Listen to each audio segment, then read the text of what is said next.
start. Time for another sunny, warm afternoon of organic chemistry, Chem 170, with your host, me, Dr. White. And hopefully you all had a nice spring break. All right, couple important things. One, you should have gotten, and I'll go through in a little while, the point breakdown for test number 2 and your points. Now, ECC and also COD has this requirement that faculty, not just Dr. White, all faculty have to put in midterm grades, which I just did. I don't know if you see those or not. Uh, but anyways, that's just based on your 2 tests divided by 2. And if it's my 90, 80, 70, 60 cutoffs, it's no indication what your final grade will be, even though if you're getting an A, I hope it is.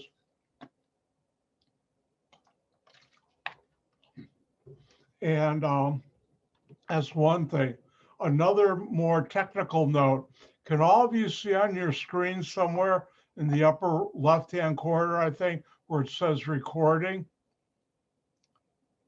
Okay, if you see it not recording, let me know. 3 times a semester, I've done it. The share screen button and the pause button on my lower part of my screen are like right next to each other. If I'm not looking close enough, I can ding the pause recording and stop it. Let me know so I can turn it back on. All right, that's one thing. Another thing is, I think just about most of you, but a couple of you are behind in your labs. And I'll put out an email next day or two, but I'm going to do an amnesty program. If you're missing any labs, and you don't have or whatever, let me know.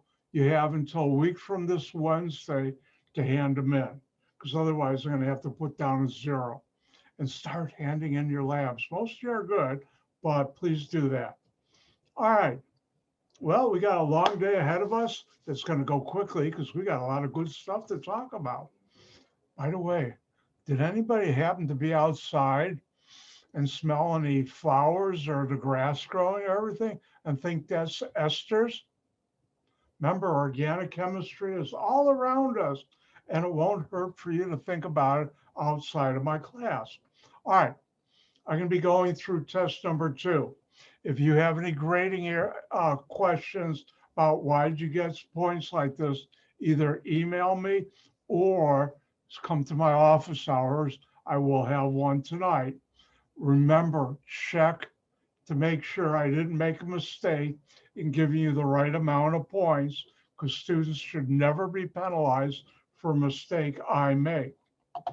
I will be cutting this out of the video.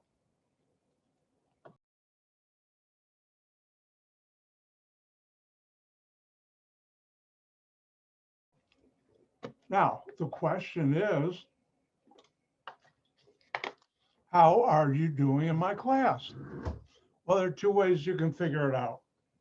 One is you've taken 2 tests, drop the lower score, whatever it is, and if that test score is 90 and above, you're getting an A, 80 to 90, you're getting a B, 70 to 80, you're getting a C. Now, the other way is, which is take your 2 test scores, add them together, divide by 2, and the number you get, if you get 90 and above, you're getting an A, you're getting an 80, 89 B, 70, 79 C. And most of you are doing pretty good. Thank you. You're learning organic chemistry and it's not that painful. All right, any questions so far? Okay. Let me close this. Let me close this.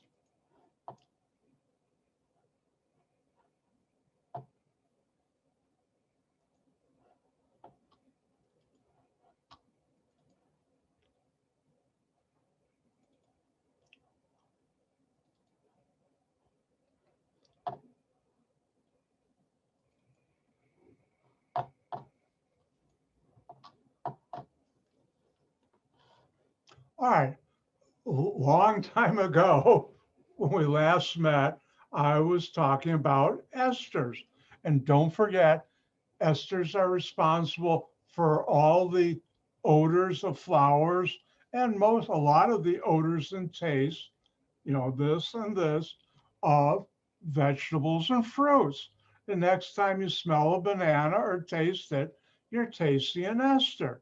The next time you have an apple or pineapple or other things like that, fruits and vegetables, you're tasting esters. I don't know if I showed you this chart. Let me do this real quick. Wait a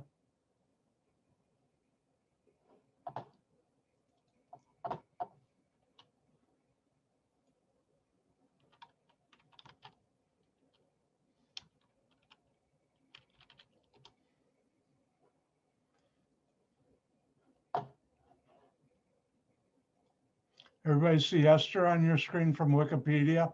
I've mentioned this, but I'll mention it again. Wikipedia is so heavily policed by organic chemists. All right.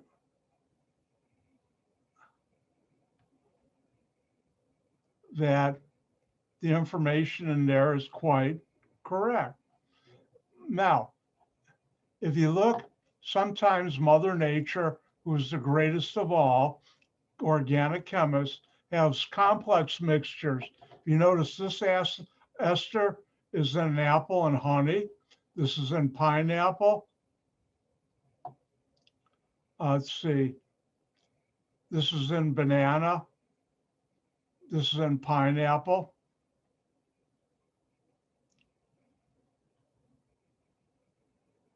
Notice you have some in cherries, apples, grape, raspberry. This is the one, the isoamyl acetate, that if we were in ECC, not this week, but next week, you'd actually make that and you smell it, and it smells just like very strong bananas. And if you notice, other ones are here too. This one, octyl acetate, these are common names, not IUPAC. This would be N-octyl ethanoate if it was IUPAC, is orange.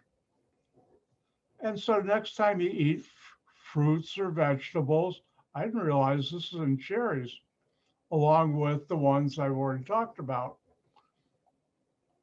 And esters are responsible for many of the fruits and vegetables, what you smell and what you taste, also all the flowers. And if I didn't mention already, I think I told my perfume story. Yeah, I did. How I got out of the doghouse with my mother by giving her a larger, depending how bad in the doghouse I was, of Chanel number 5, which has never been cheap. But anyways, next time you buy perfume, or for you guys, it's really called aftershave lotion. You notice I don't aftershave, so I don't use it. But anyways, it's just a mixture of mainly esters. Now you can go to the counter of your favorite perfume place, say, you got any good esters today? Don't. All right. Now, how do you make an ester? You react an alcohol and a carboxylic acid, the presence of acid. And this is called Fissure Esterification. We went through that, but I thought I'd back up a step and do it again. And it's named after the great German organic chemist, Emil Fischer, Dr. Fischer. This alone would be a lifetime achievement, but he's also known for his work with sugars. And you take an carboxylic acid, alcohol, and make an ester. So let's try some.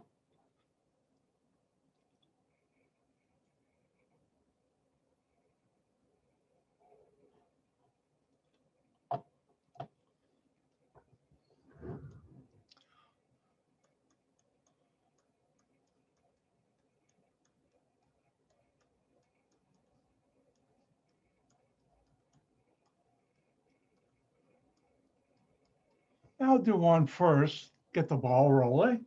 And the question would be, what's the organic product or product? Remember, all these reactions are ways chemists make things that you use in your daily life. Ooh, that reminds, well, I'll do it right now.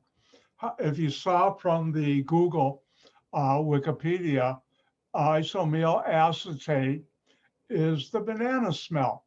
Now, how many of you ever had, and Dr. White doesn't like bananas, but my parents did, my sister did too, but I'm just not a banana person. But I do like when they make bananas in the lab. How many of you ever smell Laffy Taffy? And it's got that strong banana flavor, that one. Well, when you make it in the lab, doesn't the first smell like bananas until you hold it farther away.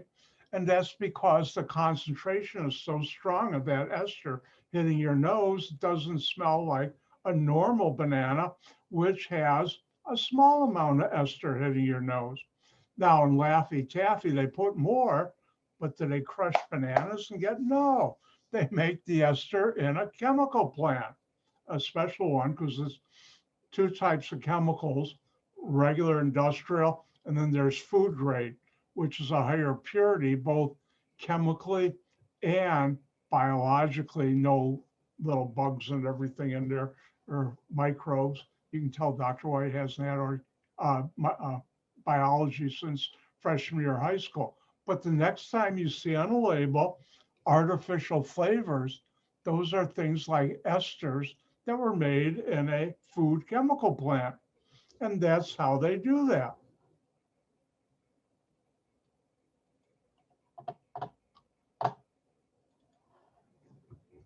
Now, let's do this. What's different? Carbonyl hydroxyl carbons, carboxylic acid. Carbon, hydroxyl plus acid, alcohol, acid. And what does this give you?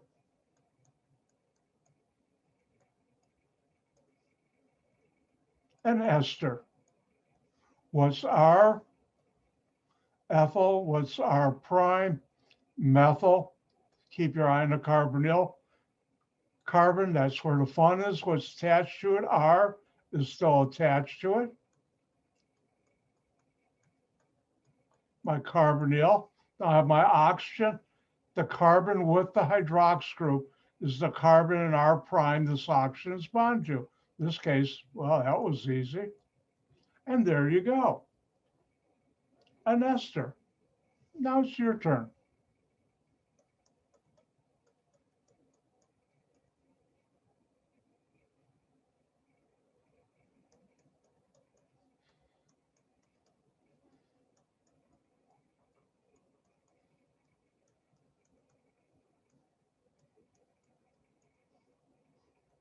And what would be the organic product or product for the following? 3 points each.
All right. Thumbs up, people. I already saw a couple. Thumbs up.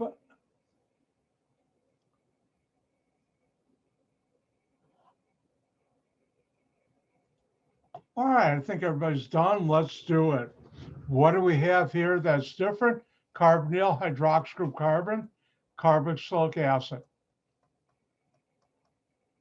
Ooh, carbon. Ooh, hydroxyl group on a carbon, alcohol. I'll call that R prime. And acid catalyst.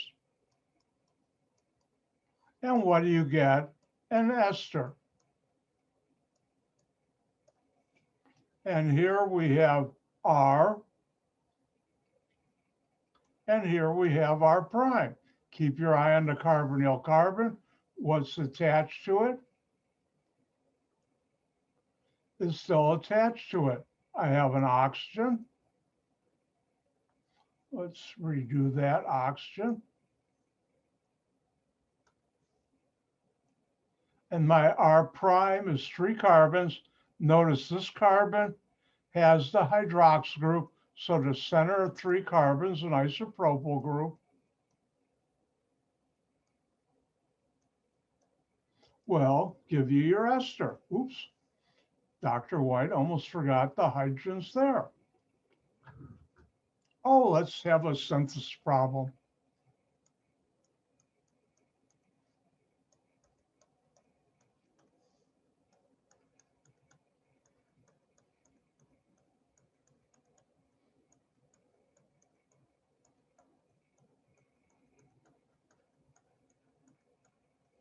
And the question would be, what 2 things do react with acid to make this compound?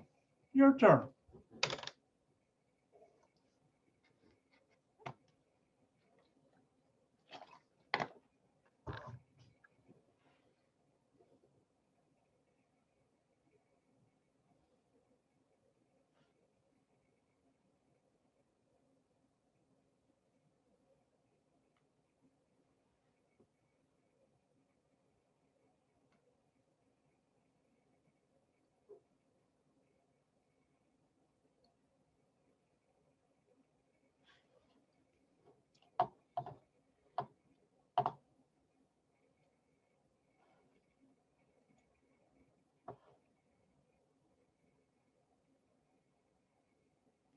Well, I see 1 thumbs up. By the way, in the email I sent you with your point total, I leave messages. I hope you saw the message I left for you if I did.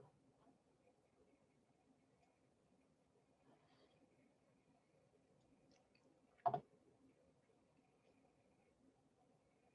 think everybody's almost done.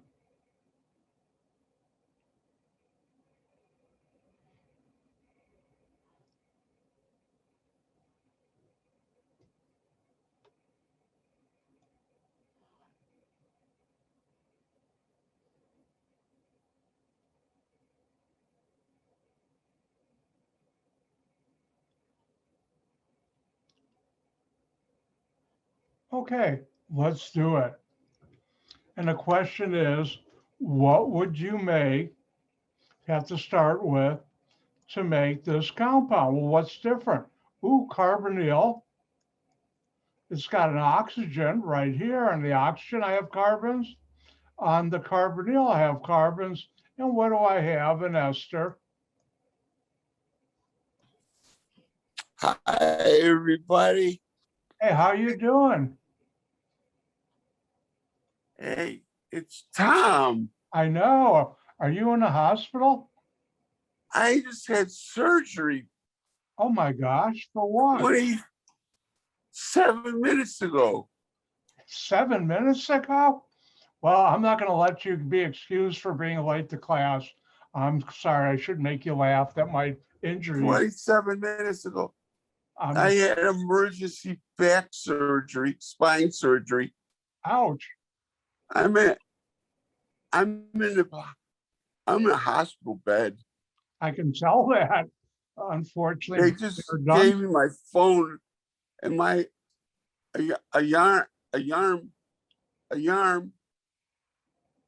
alarm went off. Right.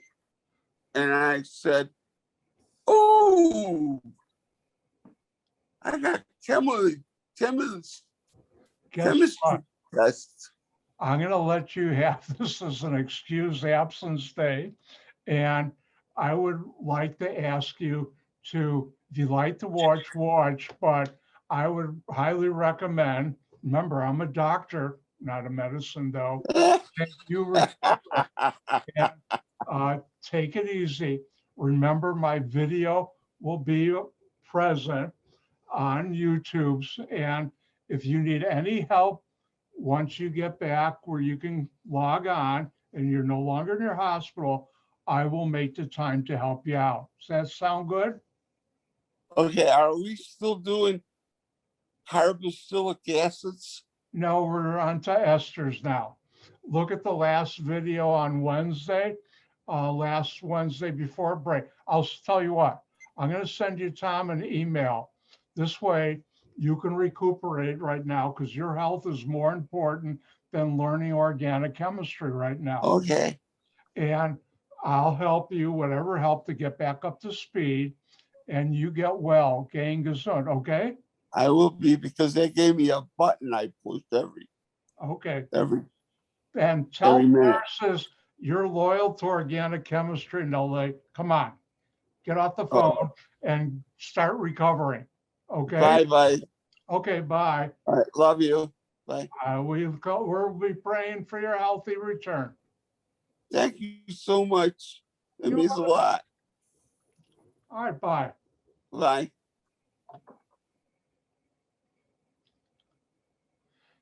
That's dedication.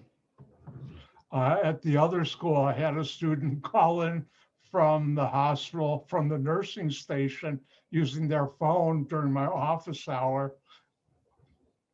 I'm going to have to write a book, Interesting Stories Teaching Organic Chemistry. I hope it sounds like he's all right. Back surgery is never good. I've had a friend who had that, and hopefully he'll be back soon. But if anything like that ever happens to you, God forbid, but if it does, let me know and I'll do anything I can to help you out. One thing he didn't tell you, Tom was a student of mine about 18 years ago, almost 15, 18 years ago in my Chem 1211 class. He came back for seconds.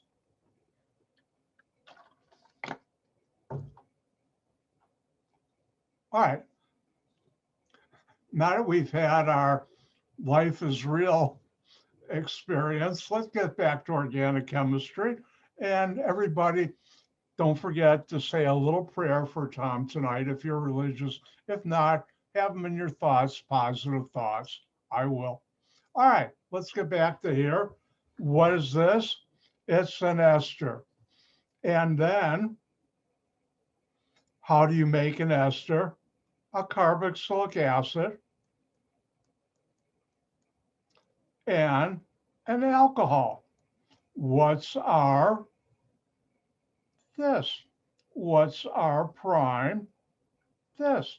Therefore, what's attached to the carbonyl here, the R group is attached to the carboxylic acid, 3 carbons, carbonyl, hydroxyl group,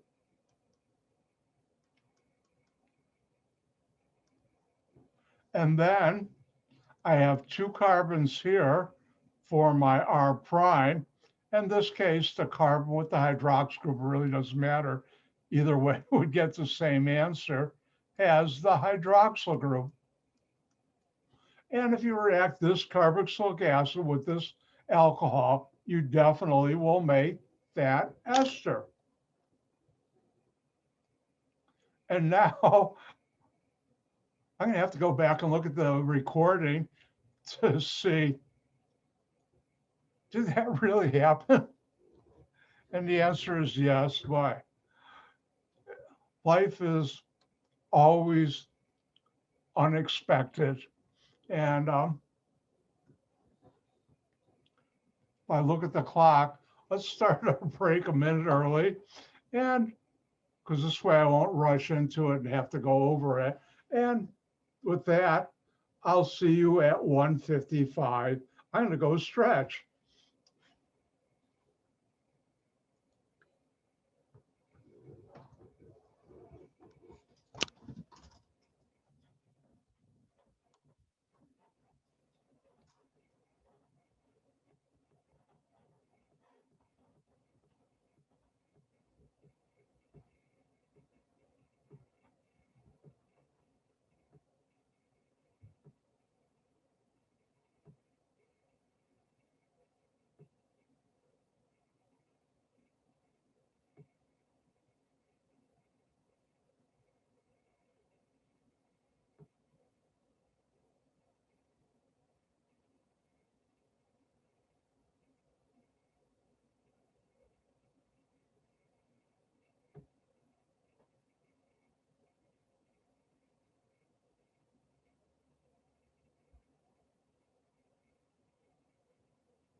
Let's get back to work.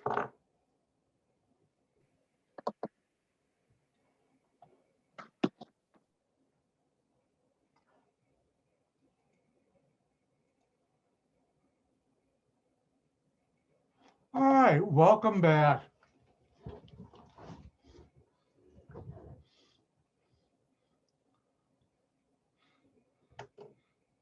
Later today, probably tomorrow, I'll send an email and hopefully Tom's doing good and wish him well. I guess I'll send him a get well email. All right, let's continue on. Now, everybody see Ester on the screen? Okay, thank you. Now, once you have an ester, what can you do with it? Oh, by the way, if you were reading a book, I'm not doing mechanisms in this semester. Real quick thing. Let me change the size of the screen. Switches off for this. You can have cyclic esters called lactones. And this is a cyclic ester, carbonyl, oxygen, carbons here, and this is an ester.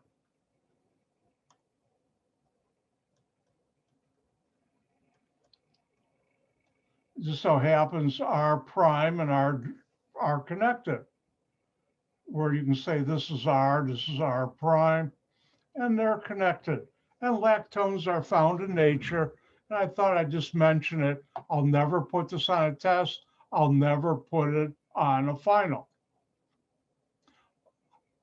All right, now once you have an ester, what can you do with it? Acid hydrolysis of an ester. And what is acid hydrolysis? You take an ester, react it with acid, H plus and water, hydrolysis, and you get back the carboxylic acid and the alcohol you would have used to make that ester, just to reverse Fissure Esterification. Now, if we were all in a classroom right now, I'd ask real quick, where can you find in our classroom right now acid and water? Where'd you find in a classroom? Or wherever you're sitting right now at home or anywhere you could be, where do you find acid and water? And the answer is your stomach. Your stomach contains hydrochloric acid and water, which I always find mind-boggling, and one of the great wonders of life that I have and you have cells in your body that make hydrochloric acid, which is a very powerful acid. Think about that, because this reaction, I'll teach you later, is how your stomach breaks down, your body breaks down fats and oils, which you'll learn later on are esters. Now let's take a look at this reaction.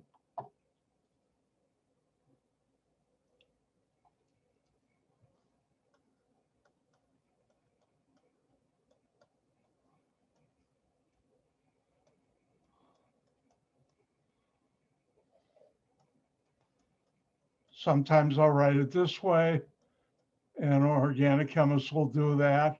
And sometimes I will also write it this way, which means you take this, react with this, react with this and this, or this reacting with this mixture. Same thing, get the same answer.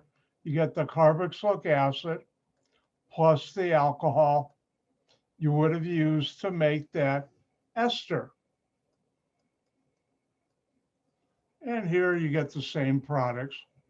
Now, remember, the carbon with the oxygen on R prime will be the carbon in R prime with the hydroxyl group.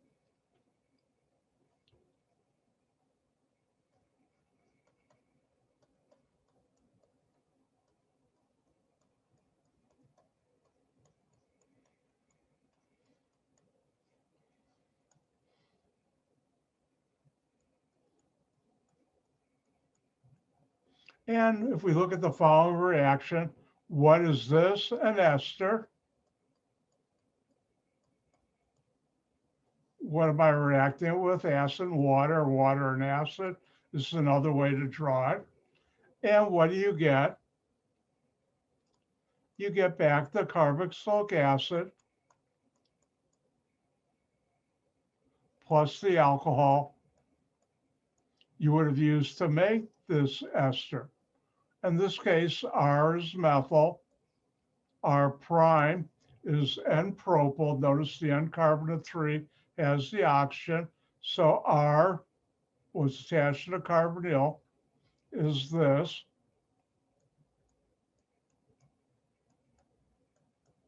And you get that carboxylic acid. What's R prime? 3 carbons.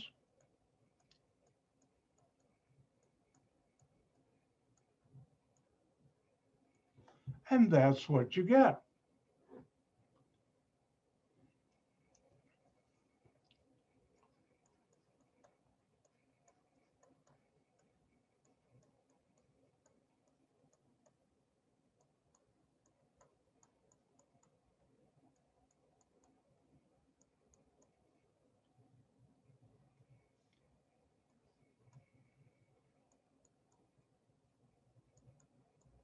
And now it's your turn to have some fun.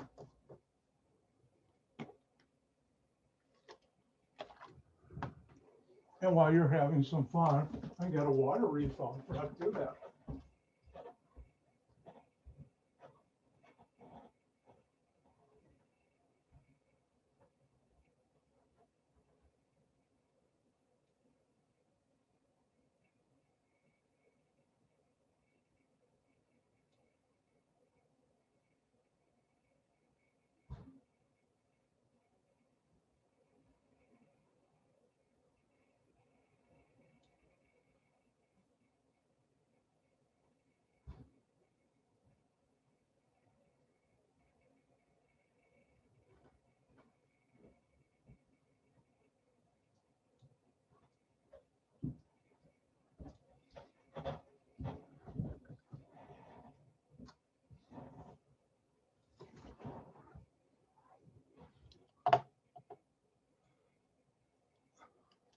All right. Let me do the following. Try one of these again.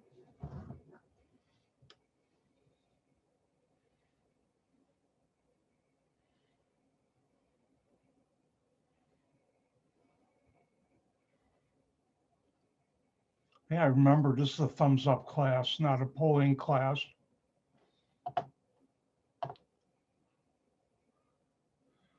All right, I think everybody's just about done. Let's do this. And the question is, what's the organic product or products of the following? And if we look here, we have an ester. Carbonyl, oxygen, carbons here, ester. Reacting with acid and water. Remember, this is a very important reaction. I put a couple stars in IMP in my notes to remind me that's important. We'll come back to it. And what do you get? You get back the carboxylic acid plus the alcohol.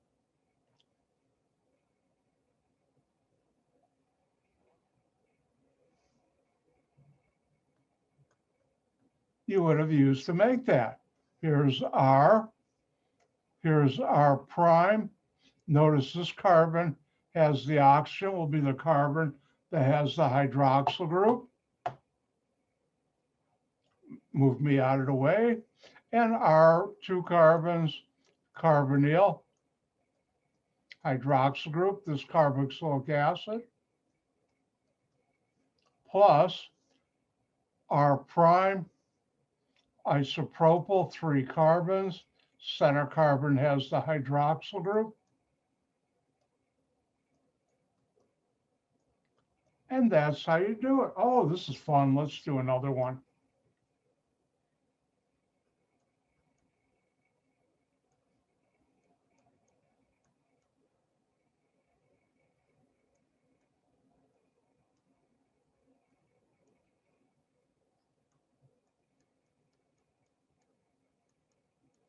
And there you go.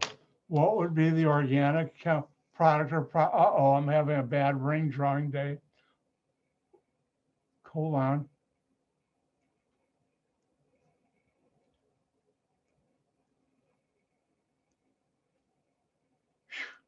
That's better.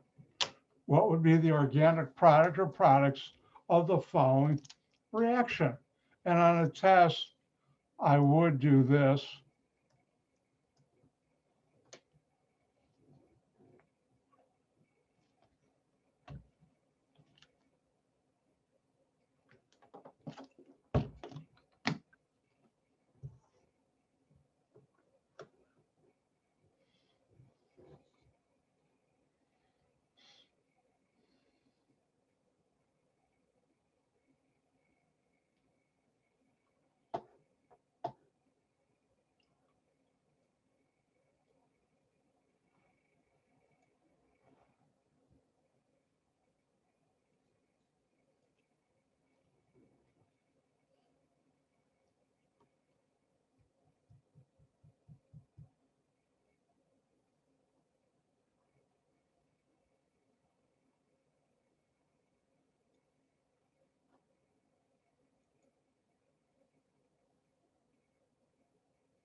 All right, everybody done? I'm going to go back to you people don't like polling. So thumbs up, people. All right, let's do it. What do we have here that's different? Ooh, a benzene ring, but that's not going to react with acid and water. So this is this R prime, carbonyl, R, ester. If I react it with acid and water, what do I get? A carboxylic acid plus an alcohol I would have used to make that ester.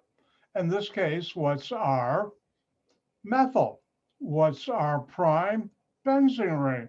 Therefore, I'll have this carboxylic acid, acetic acid, remember that's in vinegar, plus phenol. And that's how you do. Oh, let's do one more. There's going to be on test number 3, whenever that is, 3 synthesis problems or 4. And so let's do one.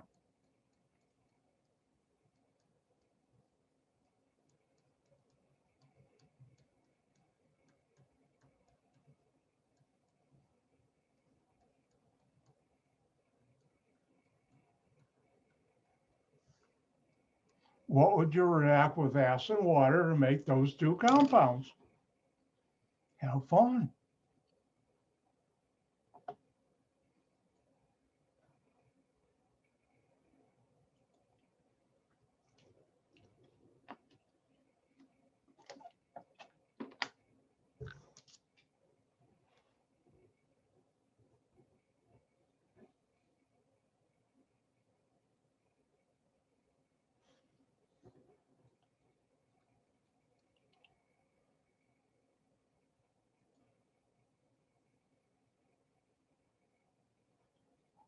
Whoa.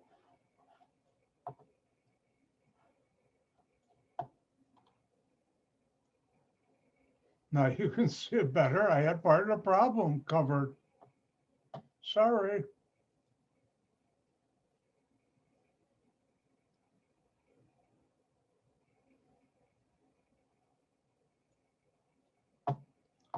I can move you all around the screen.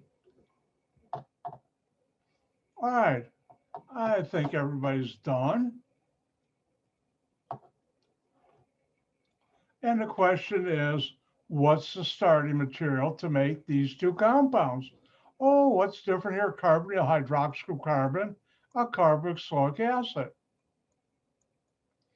Carbon, carbon, hydrox group, and alcohol. I'll call R prime. What do I react with acid and water to make these 2 compounds? The answer is an ester. And now this is my R. This is my R prime. Therefore, I have my ester, R group to the carbonyl carbon right here. Oxygen, and then my R prime, the carbon with the hydroxyl group will be the carbon bond to oxygen, R prime. In this case, 2 carbons. You don't have to worry about which one. And that's the answer.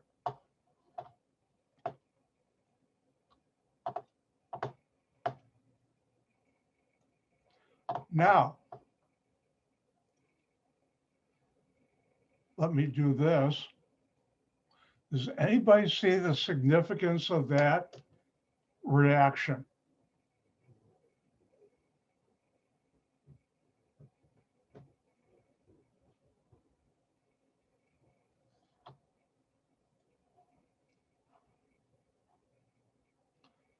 All right, I think everybody gives, let me move you all over here.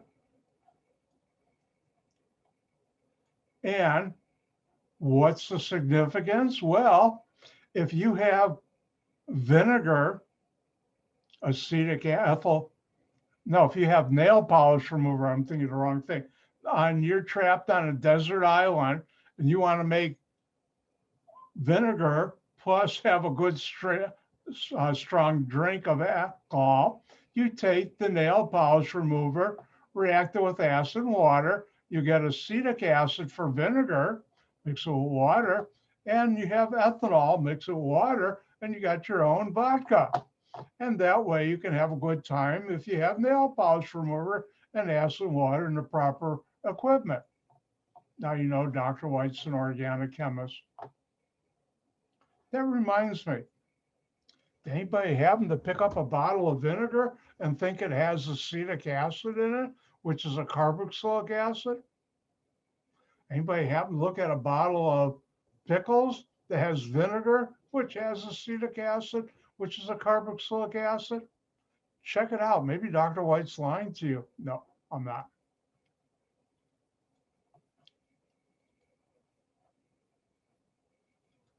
All right, so you can take a carboxylic acid, an ester, and react it with acid and water, make back the carboxylic acid and the alcohol you would have used to make that ester. And this is a reaction that actually goes on in your stomach, or I think, which is, here's where my lack of anatomy and physiology, from your stomach, food goes which? To the small or large intestine? Anybody? You're not going to help Dr. White out. Well, anyways, whichever it does, I think there's acid in there too. Now, one other amazing thing, I don't know if food gets involved, but when I say acid catalyst, how many of you have heard of enzymes? I think most of you have. And most of the enzymes, not all, are really just a fancy way Mother Nature adds acid catalyst.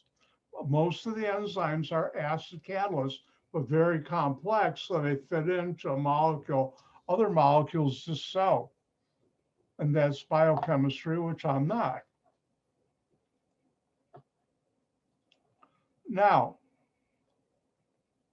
the next reaction I'm going to talk about is called saponification of an ester. Luckily, I'm not ever going to ask names on a test or final. It's a key organic reaction. Oh, you say that about all ones. And we'll learn later on, it's used to make bar soap. The soap you use, if you have bar soap to wash your hands, get them nice and clean, is made by saponification of an ester. And the word soap was put into the name saponification. Now, what is that? And sometimes they call it base saponification. Take an ester, react with water, and base. And for this class, I'll just use sodium hydroxide. You could have potassium or lithium hydroxide. Take it back. I'll do both. Maybe not. Let's just stick with sodium. And what you get back is not the carboxylic acid. you would have used to make that ester, but the carboxylate anion of the carboxylic acid you would have used to make that ester, plus the alcohol. Now,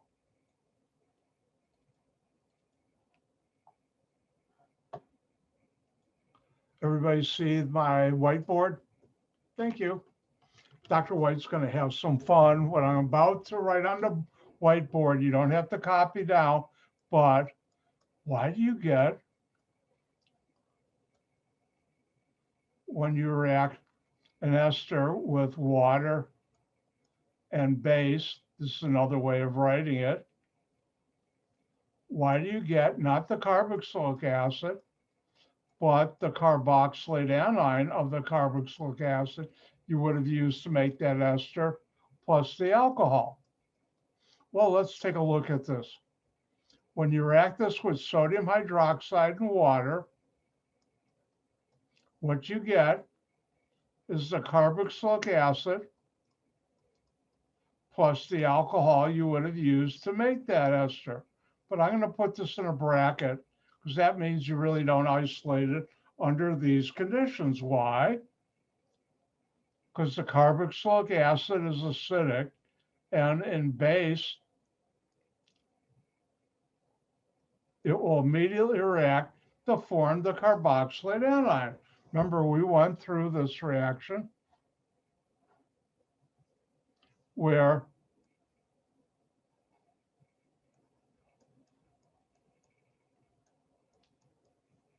carboxylic acid, base, sodium hydroxide, potassium or lithium hydroxide, you'll get the carboxylate anion. And that's why you never get this, because in the presence of this sodium hydroxide, this reaction will happen immediately. Now, one of the things I haven't talked about this semester is it's called reaction kinetics, or time, how fast a reaction is or how slow it is. And that's something I have to take into account in the chemical industry, because you don't want to be waiting around for 5 months to make something. And that's why we use catalysts. Now, why am I telling you this? Because one of the fastest reactions in all of chemistry is acid-base neutralization reactions, when you react an acid and a base. It happens instantaneously. It's a nano reaction, or nano, it just happens like, well, actually faster than that. It's just as soon as they come together, they react. And it's also called, now I was thinking another name, diffusion control. As soon as they come together, they react immediately. Now, how many of you ever see on TV where they have this big tank of cloudy water and they have some clothes in there, or they're trying to show, buy my laundry detergent, and they have the cloudy water and the person pours in some of the detergent, all of a sudden, boom, instantly it becomes clear. It has nothing to do with how that cleans. There's the only one thing that's that fast, an acid-base reaction. And that's just what we call in the chemical industry and other industries too, just a dog and pony show. It has nothing to do with how well the soap works, but that's an acid-base reaction which happens instantaneously. So with that in mind, remember, if you put down the carboxylic acid plus the alcohol you would have used to make that ester, when you're reacting an ester with base and water, saponification of an ester, I will mark it wrong. Because if you form any of this in the presence of any base, which there will be, this happens instantaneously, actually faster than that.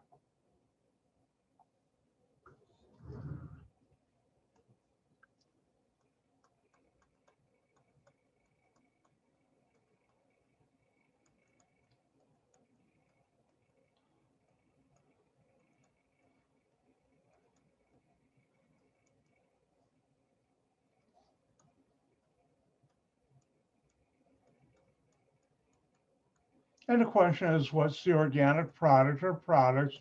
And a test, I do this. but you know there are two.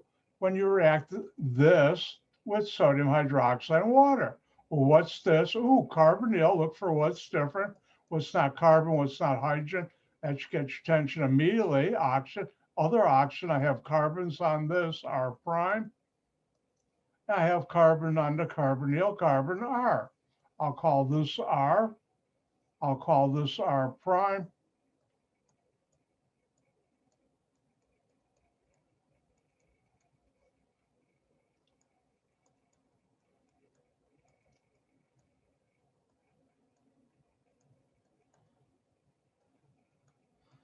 And what happens is you get the carboxylate anion of the carboxylic acid you would have used to make this ester, and the alcohol you would have used to make that ester.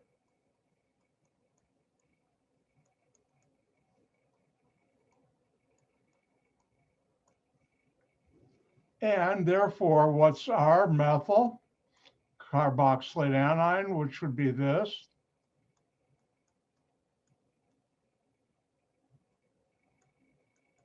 What's our prime? T-butyl, carbon with the oxygen, is a carbon with the hydroxyl group in my product.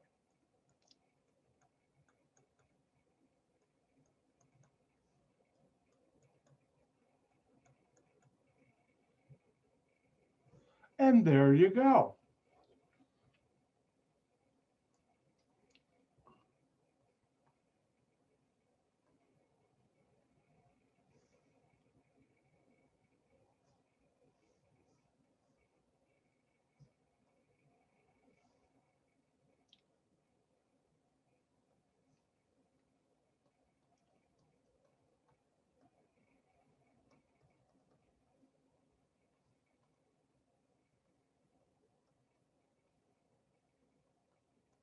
By the way, this is a cyclohexane ring, not a benzene ring. And the question would be, what are the two products you would get if you react that compound with sodium hydroxide, NaOH, and water?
All right, anybody, thumbs up, people?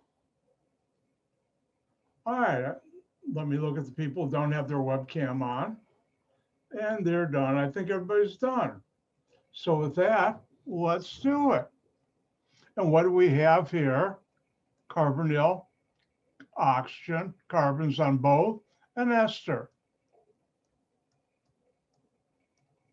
If I react that with sodium hydroxide and water, what do I get? A carboxylate anion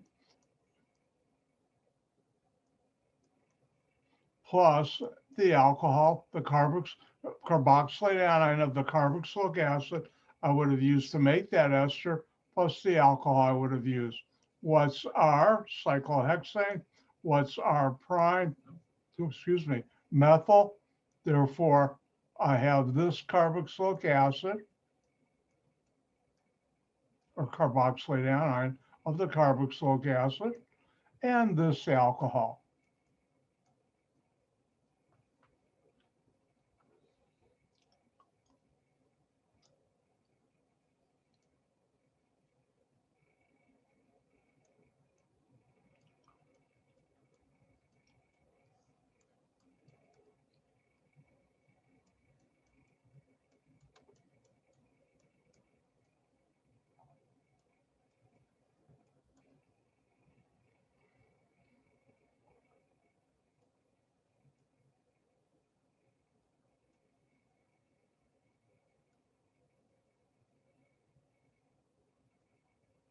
And what would I start with? Reacting with sodium hydroxide and water to make those two compounds.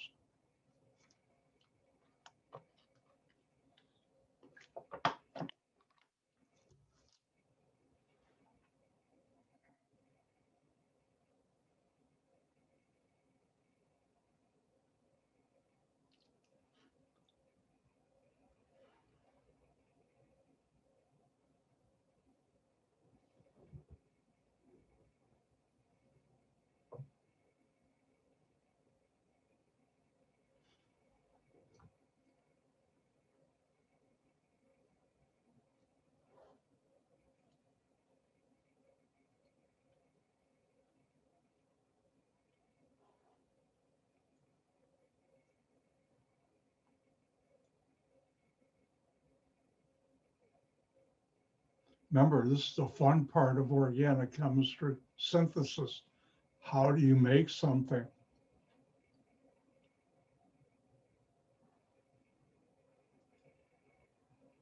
All right, if you're done, give me a thumbs up.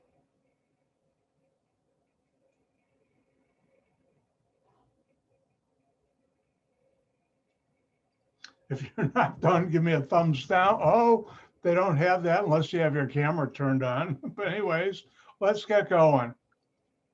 All right, question is, what would you start with to make these two compounds? What's this? What's this?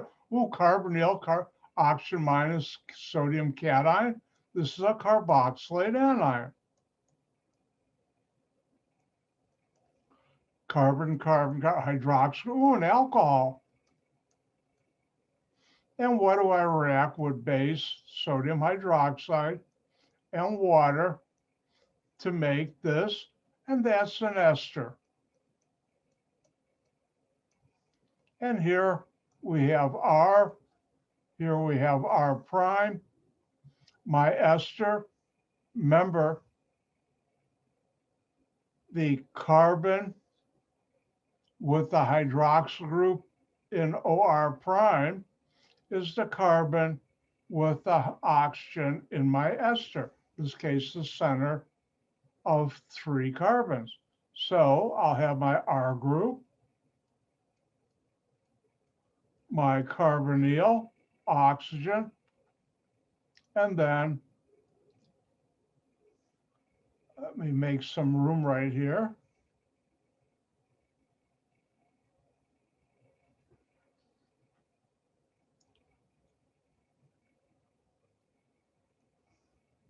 I'll have my isopropyl group.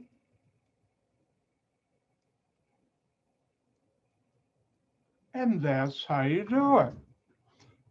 Now, interesting point, I won't go into it in detail now, but if you ever had a stop drain in your kitchen or bathroom, what do you use? You go and either get a plumber, or what I do, because I know how, I go to Home Depot or another big, I go to Home Depot, and you buy a drain cleaner.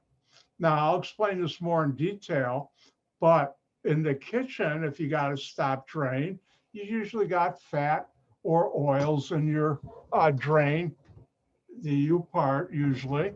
And most of the drain cleaners are acids, usually hydrochloric or sulfuric, and they break down the fats and oils into smaller things and go swoosh. But there's one product that's made of a base. It does the same thing, and it does it a lot better. When we get into fats and oils, Dr. White will tell you an interesting story where one of the things I learned was, even if you have a PhD in synthetic organic chemistry, do not argue chemistry with the people at Home Depot. It's a waste of time. You'll just have to wait a couple of weeks for that story.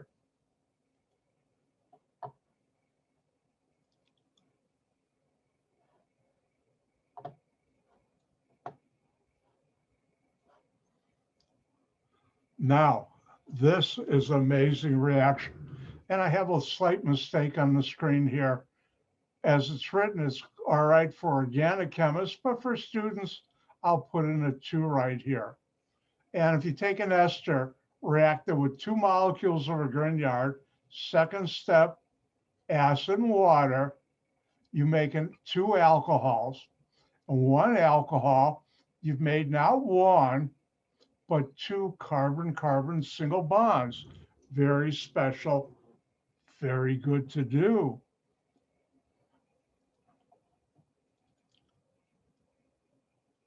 And I'm going to show you, Dr. White's going to have fun again, the mechanism, because this will help you understand what's going on. I did it again. Organic chemists never balance it and even don't do this, except for in a class like this. And on tests, I'll be sure to check I didn't miss this.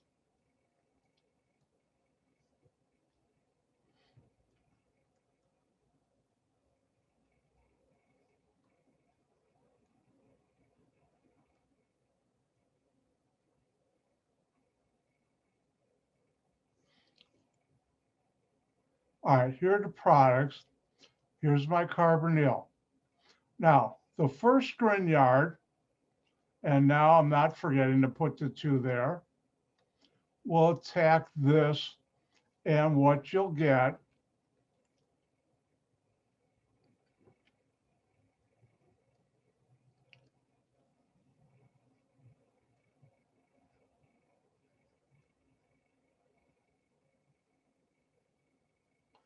is this ketone plus this alkoxide. Now, ketone, you know, I'll do my second Grignard of these two.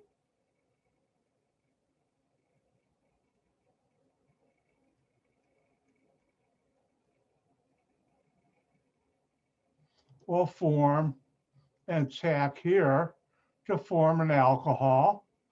And this is a very strong base. When you add acid and water,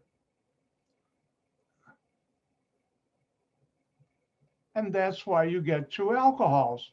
But remember, to this carbon, we've made not one, but two carbon-carbon single bonds, something very special, very rare. All right, good news, special gift from Dr. White. I will never put a synthesis problem with this reaction on a test or a final. I'll say it again. I'll never put a synthesis, and I won't ask you the mechanism. So let's do one. I'll show you why it's so much fun.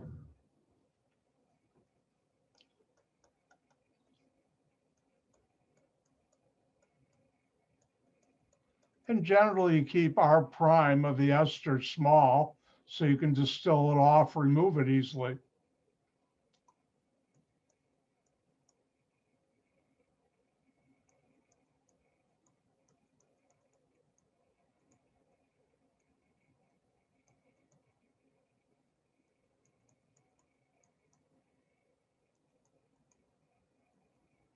And now if we look at this reaction, what do we have here? Ester.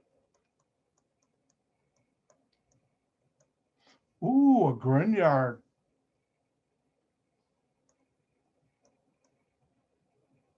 Actually, two of them.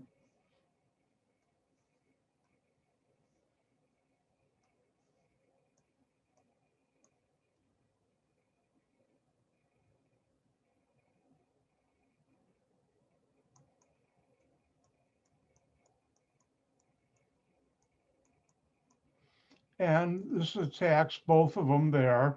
What's attached to carbonyl is attached to this carbon, which becomes an alcohol.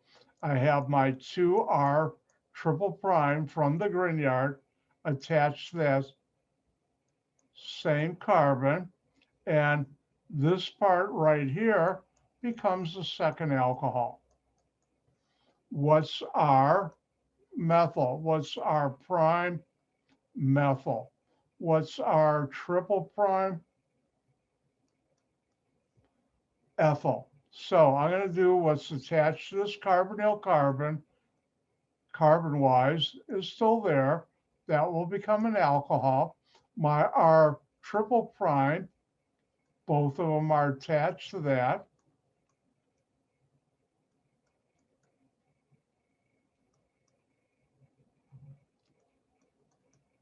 And I'll get a second alcohol. This one, our prime, is methyl, which I can distill off and remove easily. And I'm left with this very complex alcohol, which I made in one simple step with a simple ester and a simple Grignard. And that's the beauty of this reaction. It is beautiful. Hold on. Dr. White has the quickest mouse wheel finger this side or the other side of the Mississippi. So I'll let you catch up. Anybody happen to look at a bottle of ketchup? It has vinegar, which is acetic acid, which is a carboxylic acid.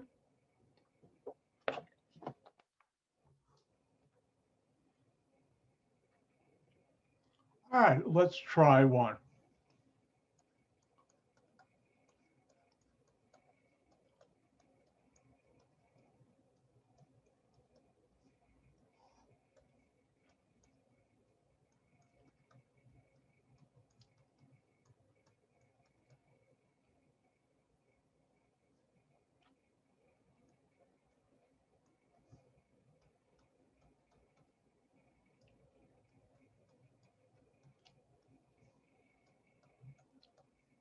And the question would be, what do you make when you react this with this?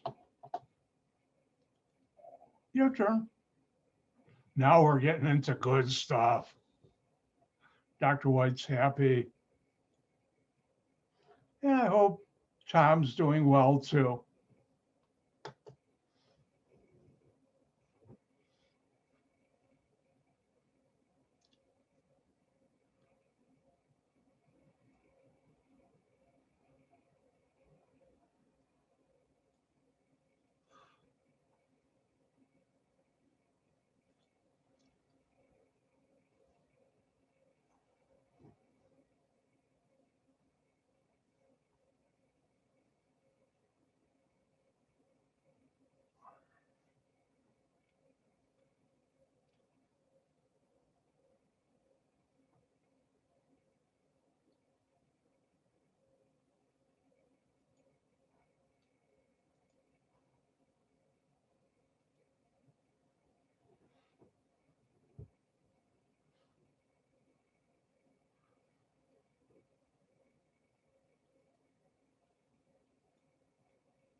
Oh, I don't know if I forgot to tell you, I was thinking about it a couple of weeks ago and I decided part of my backyard that I just mowed a lawn I don't really care about, I'm going to be making it into a victory garden.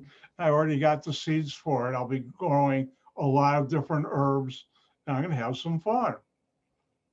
Plus, I think I also have seeds for leeks, but I'm going to make basil, thyme, oregano, good stuff. If you've never ever had tomatoes, mozzarella, basil, fresh basil leaves cut up into little strips, I think it's called in French chiffonade. If somebody knows I did that wrong, correct me. And you put on there olive oil and really good balsamic vinegar, and you'll be in heaven. Ooh, I'm hungry already. All right, let's get back to work. The question is, what's the organic product or products for a following reaction? What do we have here? Ester. What's different here? Carbon, carbon. Oh, magnesium halide. And we have a Grignard. Not one, but two molecules or moles of a Grignard. Remember, where do I have room? X can be chlorine, bromine, in this case it is, or iodine. And this attacks the carbonyl carbon. What's attached to it is R, comes an alcohol. And then you make not one, but two carbon-carbon single bonds. Very special, very rare. And plus you'll get an alcohol. R that comes from here.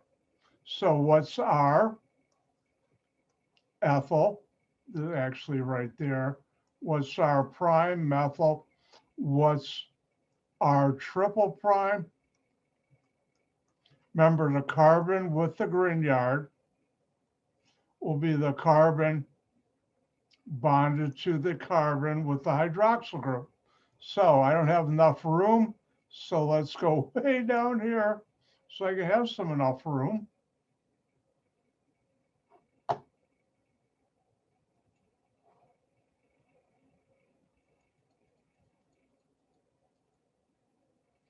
And I'll have what's our 2 carbons, what's our prime, our triple prime, 3 carbons to the N carbon. I'll have that. What's our methyl, our prime methyl.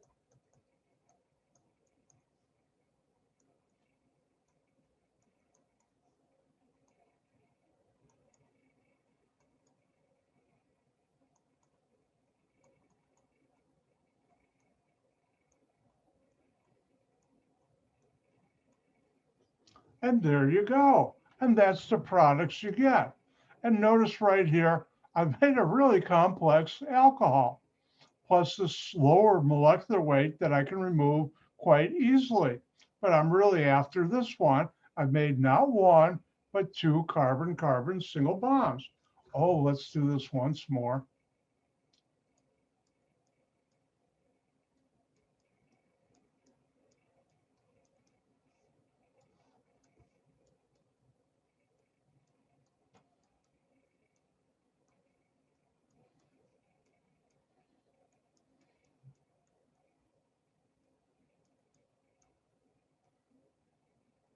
And why don't you try this one? What would be the product or products for the following reaction? Go.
Don't forget.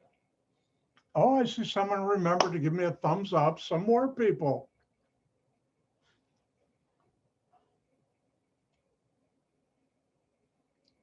And I think just about everybody's done. So I'll wait a little while. I see someone still working. All right, let's do it. What do we have here? Ester. Whoa, what do we have here? I pressed one of the buttons with my fingers on my stylus that I shouldn't have. What do I have here? Not 1, but 2 Grignard. Second step, acid and water. And what do I get? Let me move it over here. I get 2 compounds. In fact, what I'm going to do is go down here.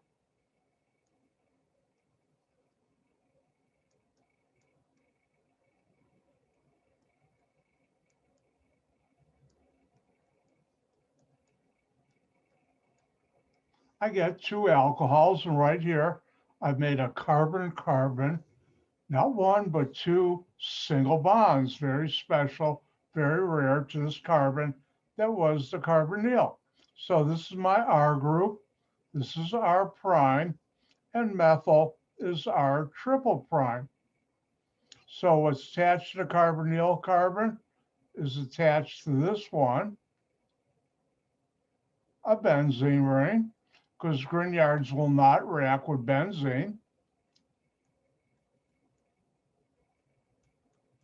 And I'll form my 2 carbon-carbon single bonds from my Grignard, R triple prime, and then my R prime is methyl. And that's what you get.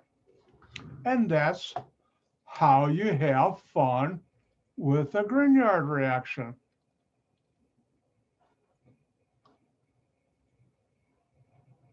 Oh no, it's almost time for a break. It is time. I've gone a minute over. All right, let's take a break.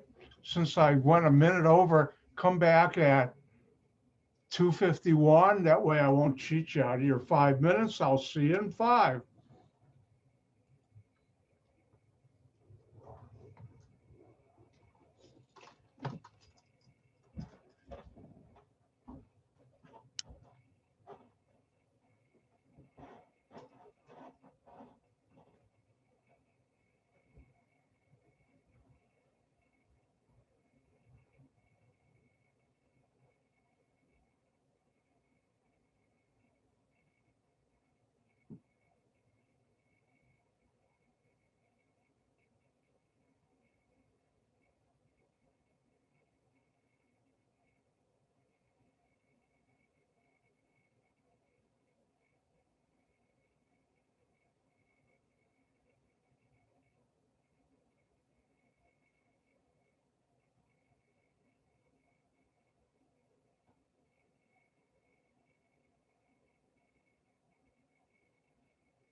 time to get back to work.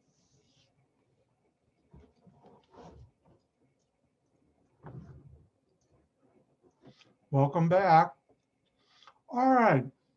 Now, one of the things I haven't, though I did a little today, but I haven't done for a while since we had spring break, is to remind you that when you're taking this class, my class of organic chemistry, you should ask, why am I taking this course? What good is it? Well, the obvious answer is you want to get a good grade because someone told you had to take it, but why? Let's look into something real world. Now, it turns out when we talk about molecules, one of the things I've been shielding you from is the fact you can have more than one functional group in a molecule. And the following what I'm going to write down, you do not have to write down.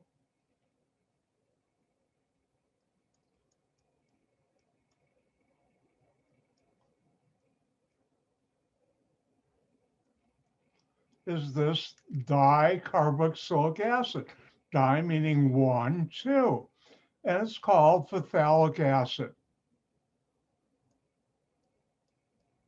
It's a common name. Now, I don't know if that's also the IUPAC name. I just noticed phthalic acid. Now, I could also take this molecule, which you've already seen, that has 2 alcohols in it. And that's glycerin.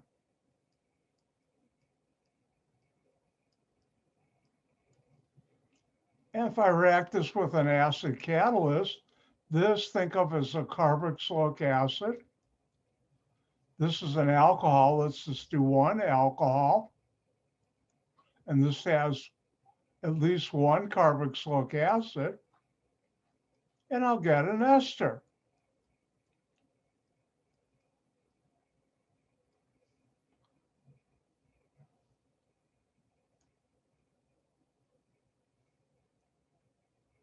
Let me clean that up.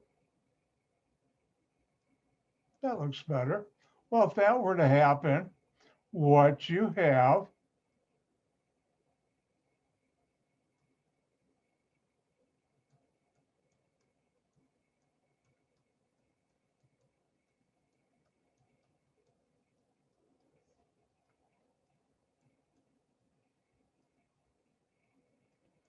would be this molecule.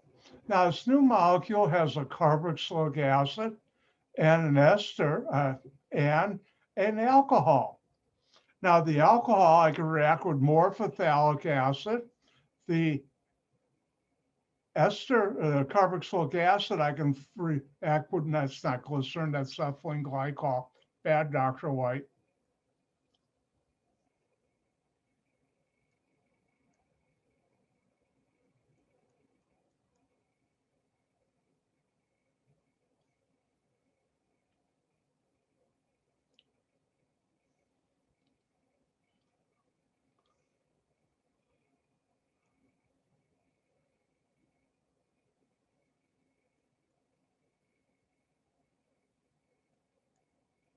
That's better. And this I can react with the alcohol. This I can react with phthalic acid. And if I react it with, say, the phthalic acid,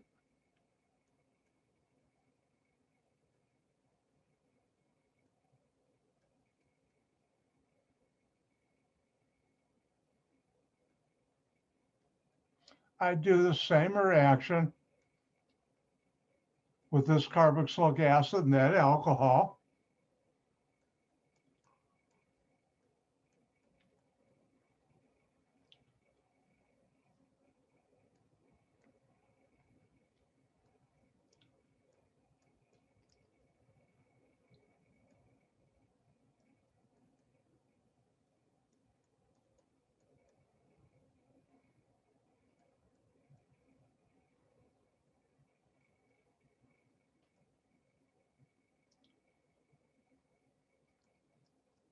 And I get this molecule with a couple of esters.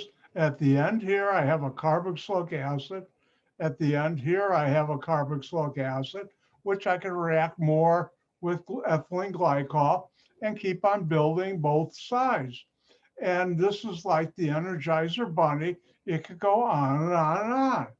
And if you look at this, if I did a lot of them, you see that this is one way I could look at a repeating unit. And that could repeat over and over again, like boxcars and a railroad. Well, there's a way of shortening that. Oh, give me a break. Hang in there.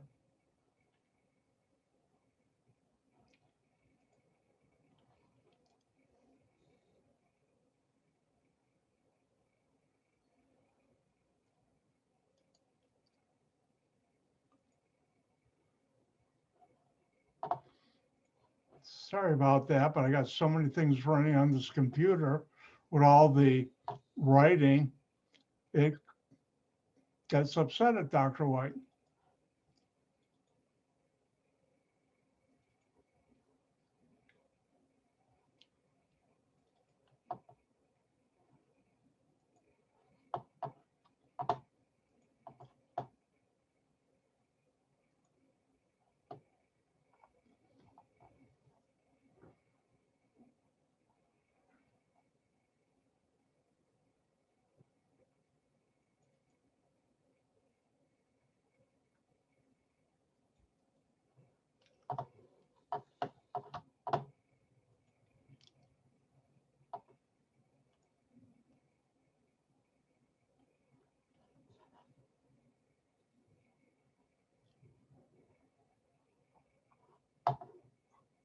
All right, I got everything open again.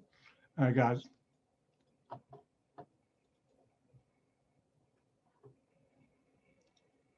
move this out of the way.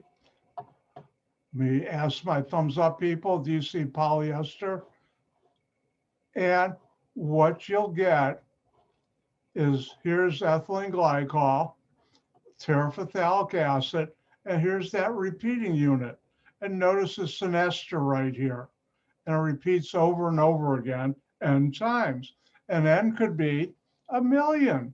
Yes, that big. Now, why bother? Why make this molecule? By the way, these are called poly because that means many, and the molecule many esters. Now, what would we call this compound?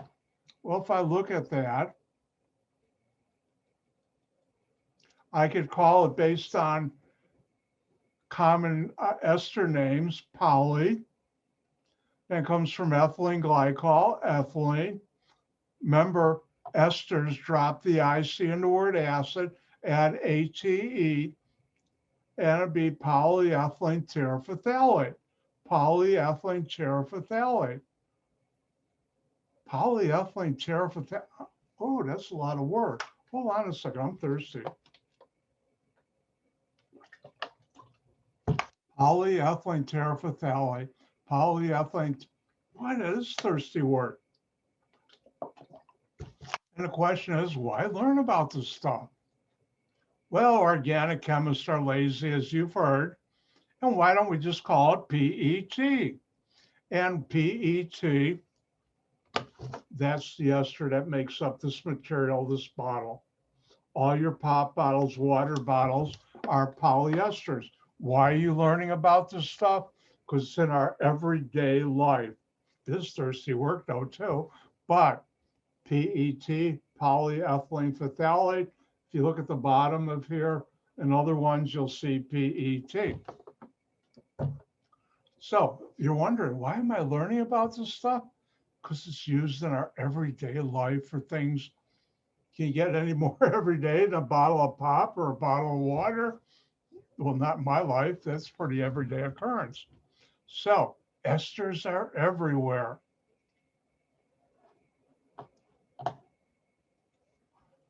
And if I were to ask, give an example of a ester you use in your daily life, you could say PET is in plastic water bottles or pop bottles. Don't forget, Dr. White's from the Chicagoland area. And we call the stuff that's in bottles or cans that's carbonated and non-alcoholic pop, not soda. And that's East Coast or other places, not here.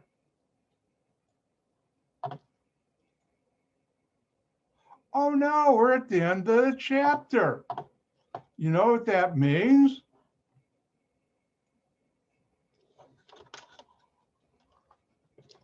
Means I gotta get prepared. It's new functional group and chapter time. And I should warn you about this new chapter because Dr. White's going to be very happy. Why? Because this new chapter has not one, not two, but 3 different functional groups. We'll do all in one chapter. And those functional groups help pay for a couple new cars, my mortgage for a while when I lived in an apartment rented. And it's because I worked for a company that made those functional groups. We're talking about amines and their derivatives, compounds made from amines. And I also have 9 US patents in this area. So if I'm smiling, I'm having a good time, I am. So let's look at, let me open it up first.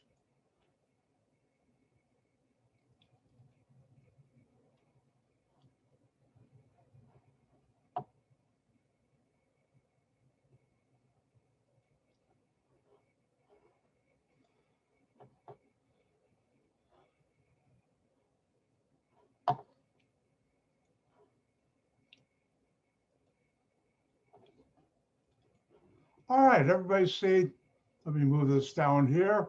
Amines, amides, and heterocyclic compounds. Ooh, I should warn you. I'm going to get into some amazing things in this chapter in our daily life.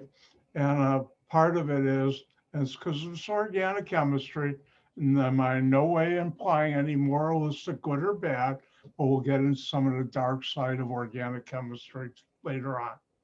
All right, let's get into the good part. So what's an amine? I'll never ask you, but it's a derivative, something made from ammonia. And just in case you forgot, this is ammonia. NH3. And amines are where you replace one or more of the hydrogens with R groups, which can be alkyl, cycloalkyl, or aromatic. Aro means aromatic. And important thing to remember, nitrogen has 5 valence electrons, which means to get an octet, it can form 3 covalent bonds. But if we look at nitrogen, this is the Lewis structure, which I'll never ask on a test either. It has these non-bonding electrons, which turns out can be used under special conditions in bonding. So what does this all mean? It means that, do I have it on? Nope, I don't have it. It means nitrogen can form 3 bonds and 4 bonds. Now, you're used to me saying, how many bonds to carbon? 4. Now, it turns out nitrogen can do most of the time 3, but it can also do 4. And that gets students go, oh, what's going on here, Dr. White? Well, that's nature. That's the chemistry. Nitrogen can form 3 or 4 bonds. So keep an eye out for that.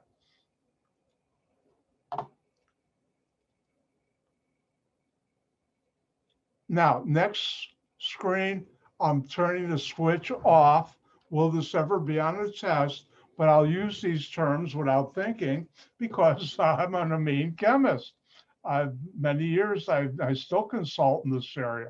Now, primary amine has 1 R group on a nitrogen. And this is a primary amine. Again, this will never be asked on a test, but I'll use this terminology. A secondary amine, ooh, it's a nitrogen, not a carbon. I had carbon on my mind. This would be a secondary amine. It has 2 R groups. Notice there are 3 bonds to nitrogen, So there's one less hydrogen. And finally, on this slide right now, we'll have a tertiary amine.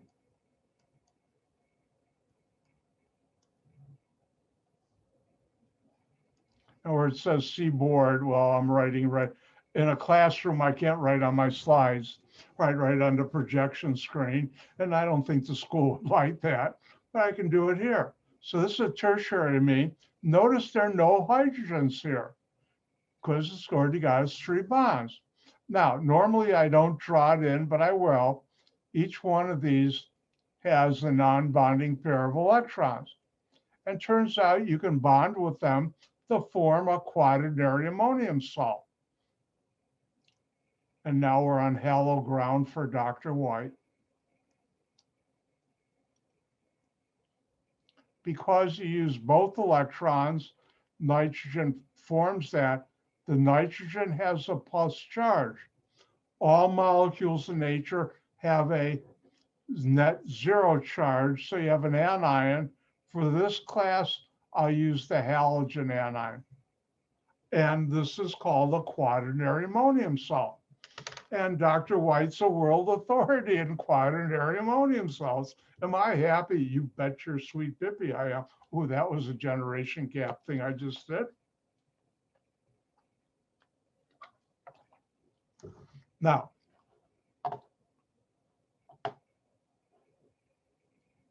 I'm going to make a pledge to you. I'm going to try and be a good teacher and not use slang, because if you work with quaternary ammonium salts in the chemical industry, which I have for many, many years, we just call them quats.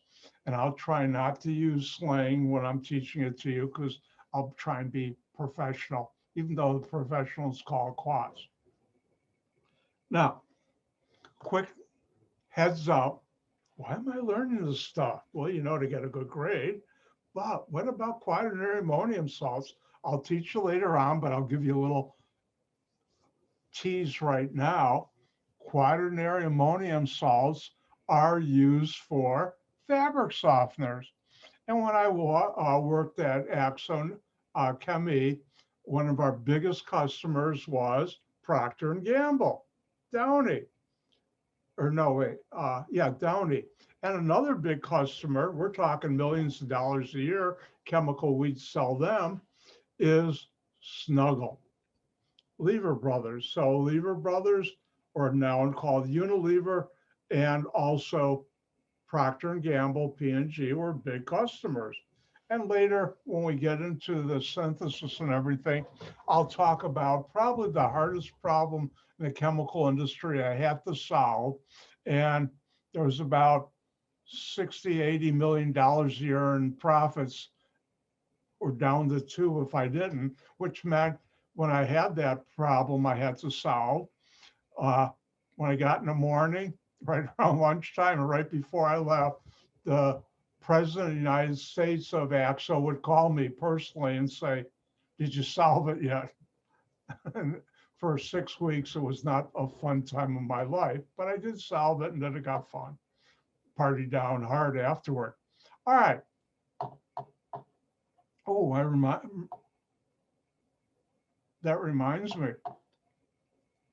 Another use for quaternary ammonium salts are antimicrobial compounds. They kill microbes and other things, and they've also been found to kill COVID-19. And quaternary ammonium salts before our pandemic was used often to clean operating rooms to kill anything that might be dangerous to the next person being operated on, to get them infected. That's quite good. And those are quaternary ammonium salts. Have you ever seen the can you can buy? A number of companies make it with the spray to get rid of mold and mildew and all that. That contains quaternary ammonium salts. So is your fabric softener. Ooh, before I forget, and I will, I got time for a quick Procter & Gamble story. All right. Long ago, when I worked at AXO, our biggest customer was Procter & Gamble and also Unilever, and I would interface with a number of the research chemists and other people at Procter & Gamble. And one of the things I learned when we take them, if we go down there, I take them out to dinner. We'd stay overnight in Sharonwood, Ohio, which is right outside of, is it Columbus or Cincinnati? One of the other towns in Ohio, I forgot right now. And I learned an interesting story. When Downy was first introduced to the United States, Downy, the sheets, dryer sheets, by the way, dryer sheets work better than putting a fabric softener in your washing machine, because you put more fabric softener molecules, the quaternary ammonium salts, on your clothes and makes it do better. Well, anyways, any big company, when they're going to have a massive rollout of a new product, well, especially commercial products that go to you and me, their marketing people research it and have an idea what sales will be each quarter and the whole year. And generally, they're pretty close. They're not going to be identical, but they're pretty close. Well, when Downy came out, their sales was 50%, half of what they projected. Well, upper management was not happy. How come we're making only half of what we should be? So they immediately did some market research. One of the things I learned working with people from Procter & Gamble, P&G, and Downy is the profound respect they have for the American and other nationality housewives. They're pretty sharp people, women. And what they found out was with the original sheets of Downy, not Downy, Snuggle, no, Downy, I get to mixing them up. With Downy, the American housewife found out, oh, after I use it for one load in my dryer, I can save it and use it for a second one. In other words, there was too much quaternary ammonium salt on there for only single use. You could do it twice. So you know what they did once they found that out? They cut back on the amount of quaternary ammonium salt on the sheets. Their sales doubled, and everybody, at least at Procter & Gamble, was happy. True story.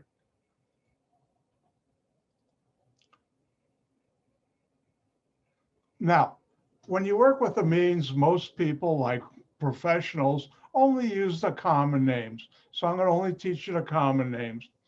And how do you do that? You list the alkyl or cycloalkyl or aryl groups on the nitrogen, and then you add the word amine. I should have.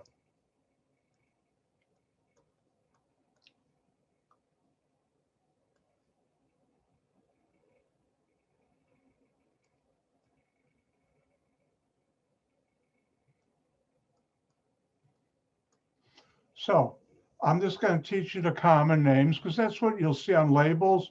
That's what you'll see rarely, even in the industry, we don't use IUPAC. Yes, there are rules, but they're never rarely used other than for patents and legal documents. And let's do an example.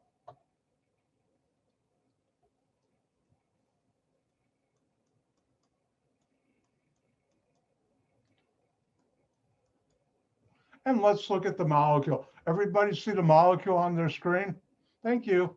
And if you look at that, what do you see? What's different? What's not carbon? What's not oxygen? Oh, and nitrogen. And this is an amine, a primary amine, but it's an amine. And how do I name it? Common name. Oh, if I call this ethyl, R group on nitrogen, this is ethyl amine. And if I were to take this compound, it doesn't matter which side you put the R groups and the other one hydrogen. Remember, there are 3 bonds to carbon in amines. And how would you name this? Well, I got a methyl ethyl. Since it's common name, there's no real order you put it in that's right or wrong. So you call methyl ethylamine or ethyl methylamine, both would be right.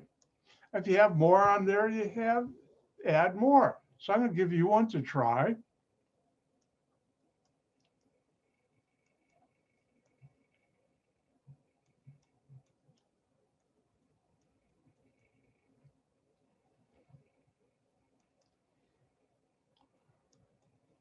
And there you go.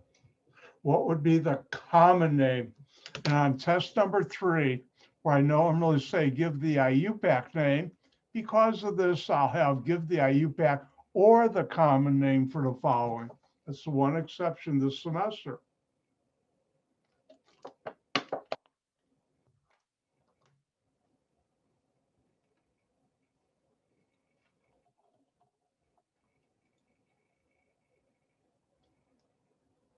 Oh, I'm so excited. We're getting into amines and quaternary ammonium salts. Yay. All right, everybody's done. I get that look from some of you, get the word. So I have what's different? Nitrogen. How do I common name it? Ethyl, isopropyl.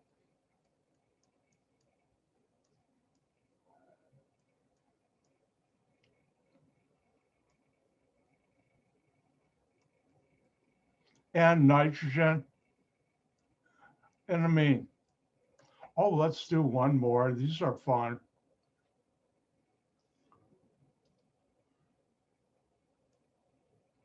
Now, let me show you something important.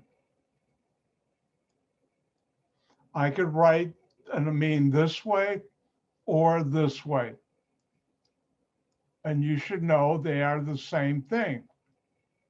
All this does is tell me I have 2 of these CH3 groups on that nitrogen.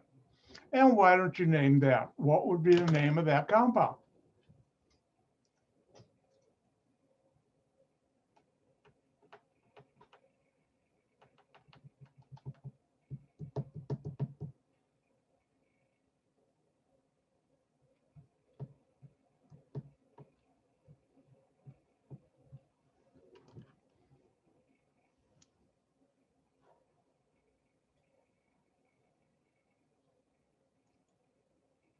And don't forget, since this is we don't like to use the polling class, don't forget to give me a thumbs up when you're done.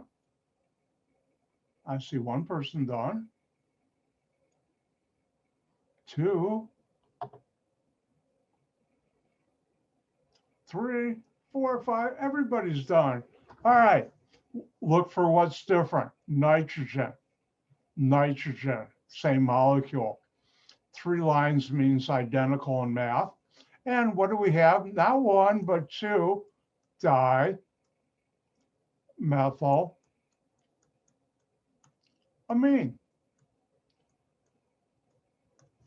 Oh, let's do 1 more.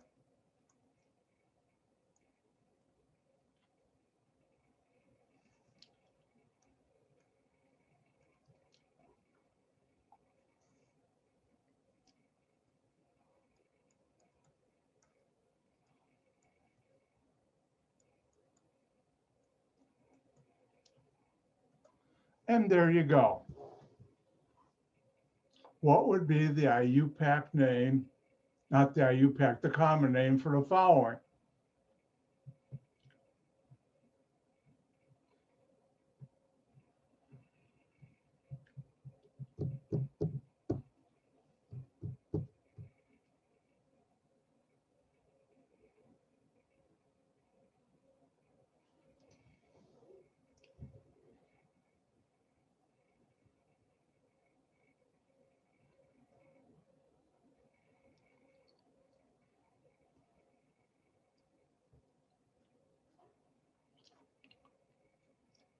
I think everybody's done. So what's different? Ooh, a nitrogen.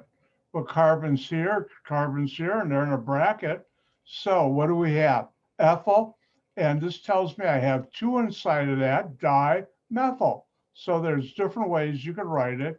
And one is ethyl, dimethyl,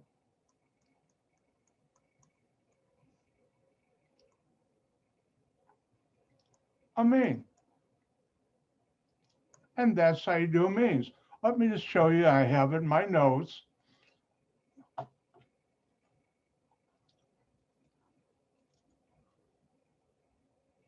Now, I'm turning the slide off for this slide. And for IUPAC name, similar to alcohols, except the suffix, which goes in the end, you drop the E at the end of the alkane name, in this case with the nitrogen, the longest chain, and put in amine. And you need a number there too. And then secondary, tertiary amines, the prefix capital N is used for each substituent on the nitrogen. And in amines where there are different functional groups, we'll come back to this. The amino group is treated as a substituent, or the amine group is called an amino group. Later on, I'll come back to that a couple of chapters, like 5 or so weeks from now. So what does that mean? Let's just look at a real quick example. I'll do switches off right now. And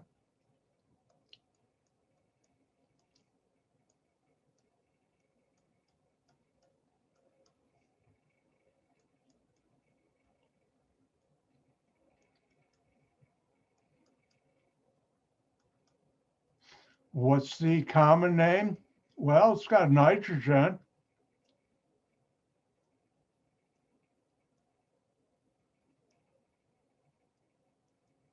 And I have a methyl.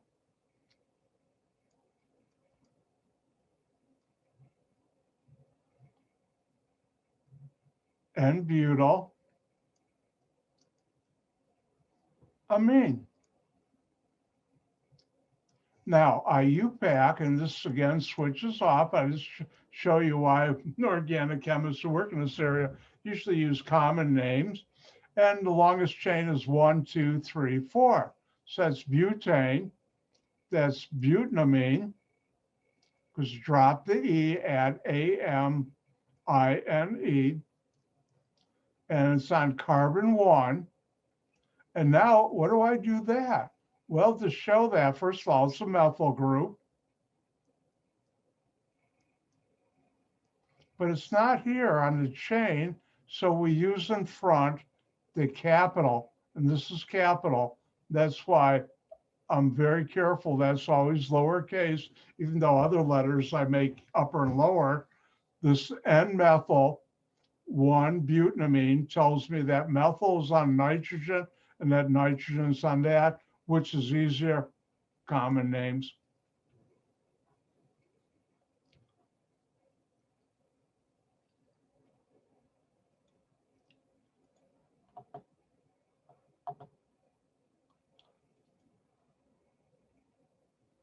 Oh, I don't have a slide for that. I usually forget to.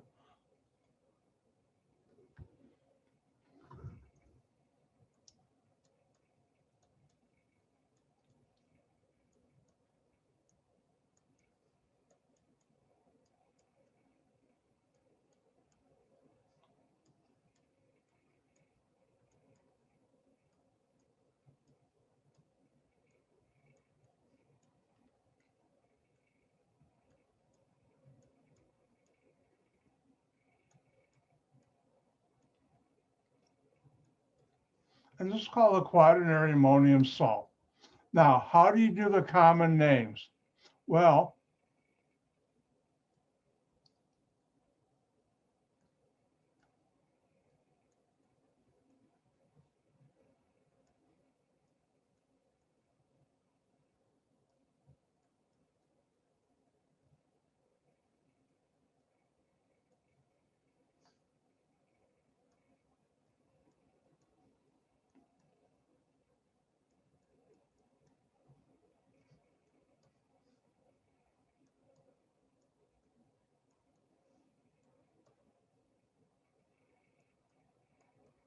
so you name each R group as the alkyl group, and you do that in front of the name, just like amines. And then at the end, instead of putting the word of amine, add the words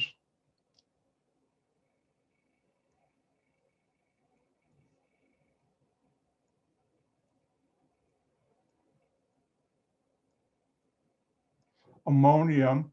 And when the anion is a halogen, we call that a halide. And let me just talk about the key halides. This is chloride. This is bromide.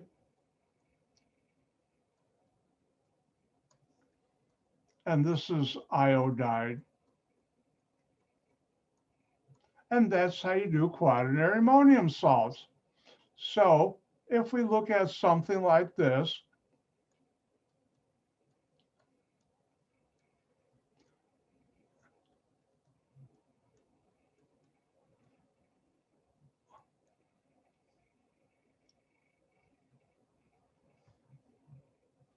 notice I have 2 methyl groups on that nitrogen, 2 ethyl groups. Rarely will you see me draw it out like this.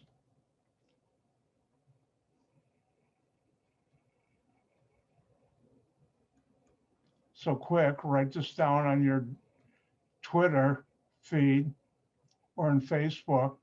Dr. White did the long way. Now, I should point out, even though convention, you put that anion to the right of the structure, this carbon or chloride is actually ionically bonded to that nitrogen, but that's the way we write it. So what do I have? I have dimethyl,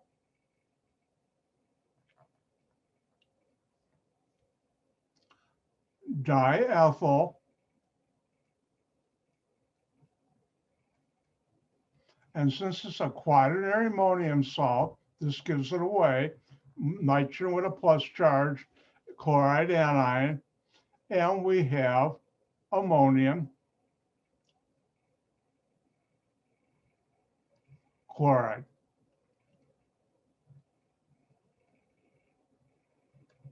And that's how you do it.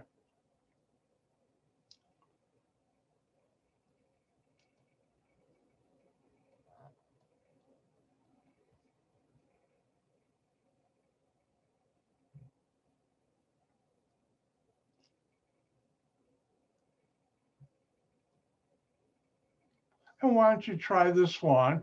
But let me remind you something we haven't talked about in a while.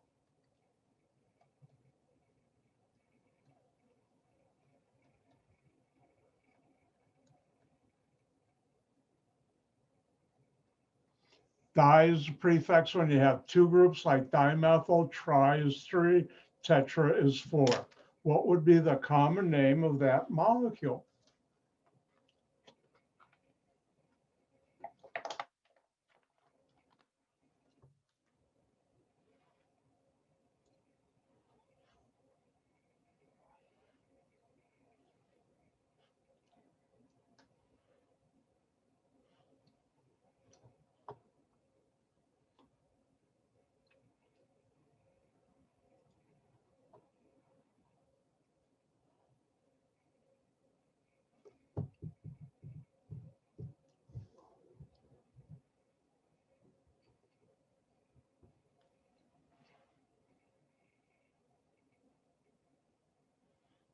Well, see, one person done.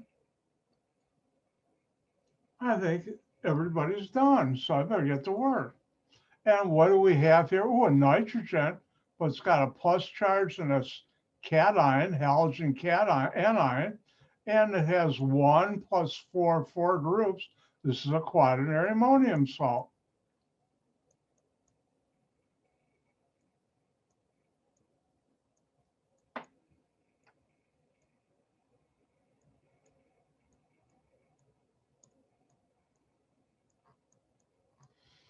And how do you name this? Well, there are different ways, but I'll start here. N-propyl, trimethyl, because I have 3 methyl groups.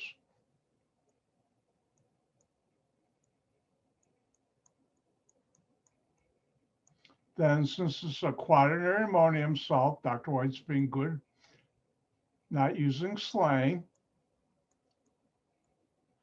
ammonium, and what's the anion? It's an iodide, therefore it's iodide. And that's how you do it. Oh, let's do one more. These are fun.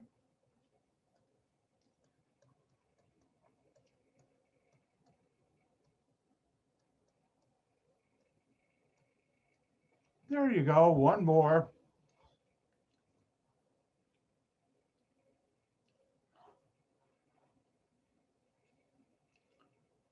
Dr. White can't have anything but a smile on his face when he sees a quaternary ammonium salt. They've been good to me. I've been good to them. Boy, have they been good to me.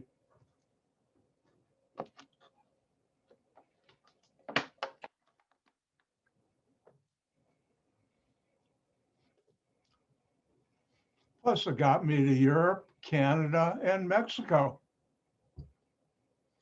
But you didn't think a functional group could do all those good things. It did. All right, I think everybody's done. Let's do this. All right, ooh, nitrogen with a positive halogen anion, 4 groups on that nitrogen. It's a quaternary ammonium salt.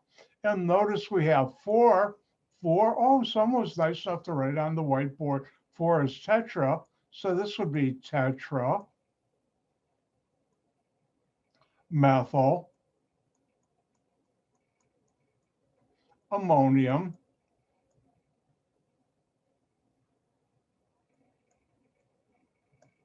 bromide.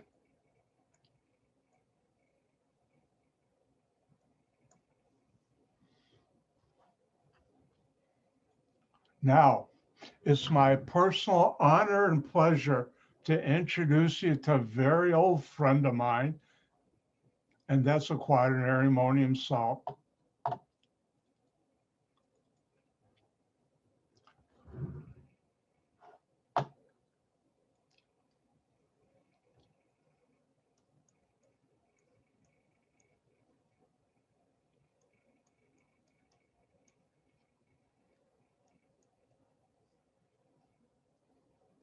Now, up until about 10, 12 years ago, this was the only molecule used in fabric softeners, which made me a lot of money working at a company that made it. Now, R sub T, I'll teach you later the specific structure, means tallow alkyl. Tallow means 16 to 18, mainly 18 carbon chain with and without a double bond. It's a mixture of different things. And time to ruin your life. Tallow groups come from beef fat and pig's fat, and all the fabric softeners and other things. And I worked in this industry, and when we get into fats and oils, I'll talk more about it. Come from those types of raw materials, which are renewable. And by the time you get it, it's not like, oh, it just came from a cow or a pig. No, it's long been purified in many steps, but that's what R sub T means, tallow. I'll teach you later when we get into fats and oils. So this is called ditallow,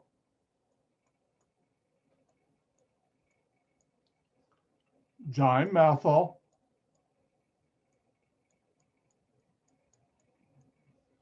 ammonium,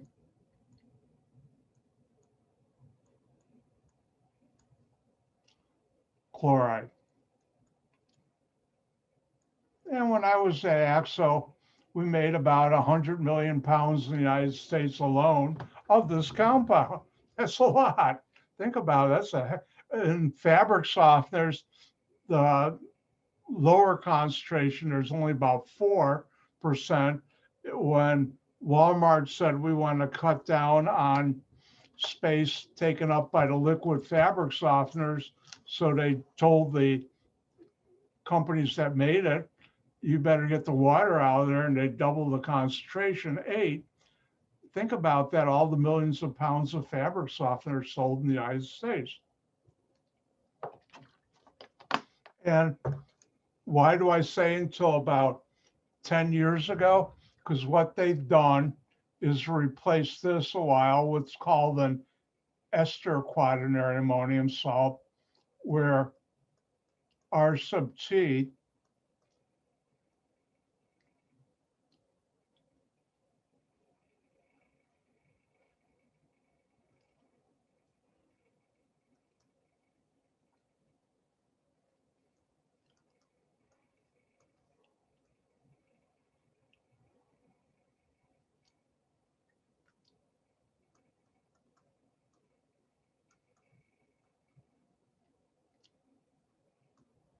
And it's this molecule now that's used as a fabric softener. But for me, this is an old friend of mine. Say hello to my old friend. And these are called still quaternary ammonium salts. And this long chain helps make your clothes feel soft, which tells me, do I have time? Oh, I do. Having worked in this industry, how many of you ever had towels that now, they don't absorb water as well as they used to when I first bought it? What's wrong with my towels? Well, if you use a fabric softener, you put enough fabric softener, it gets coated on the cotton of your towels and no longer absorbs the water. And that's due to hydrogen bonding. I'll talk more about it when we get into carbohydrates, which you don't know about it, but cotton really is a carbohydrate. You just can't digest it like you can potato chips or rice or other types of carbohydrates. But when you get so much of the quaternary ammonium salt on your towel, it blocks it from doing what it's supposed to, absorb water. So how do you get it off? Simple. You wash it once or twice and don't use a fabric softener. That strips off the fabric softener. And guess what? It's better absorbent. And then you can go back using your fabric softener. And that's how you can get your towels back to normal. Also, your dish towels in your kitchen. Thank you, Dr. White. You're welcome. See all those neat things you're learning in my class?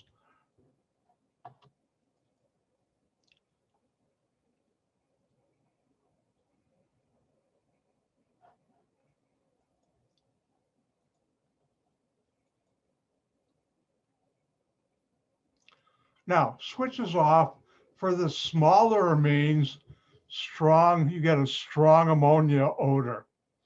Now, due to hydrogen bonding, when you have longer R groups, carbons on the nitrogen, either in an amine, they're liquids or solids at room temperature.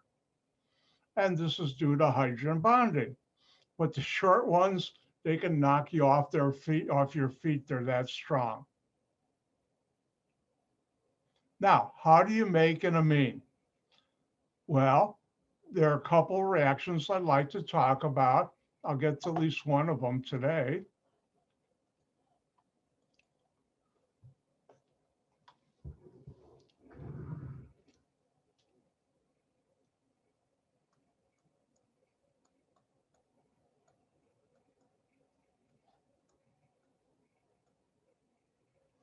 Now, nitrogen has a pair of non-bonding electrons, and they're always on the lookout, where's there anything positive charged? And when you have a halogen on a carbon, this is slightly positive, this is slightly negative. So this is going to be attracted to that, attacks it. Organic chemists are violent. We actually, when you talk about that, it's called the nucleophilic attack on that carbon. The electrons from this bond go there and you form a carbon-nitrogen bond. Well, in this case, it does it there. Now, you lose a H there, a X there, and a H hydrogen from there. HX is an acid, and you neutralize it with a base. There are different bases I'm not going to go in. This is how you make a primary amine, one way.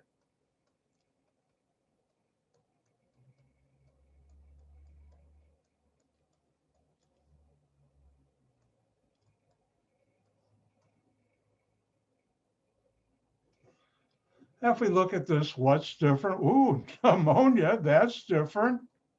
Carbon, halogen, alkyl halide, and I should have put up here X is chlorine, bromine, or iodine. I've never seen anybody do it with fluorine. But in base, you get a primary amine. Yeah.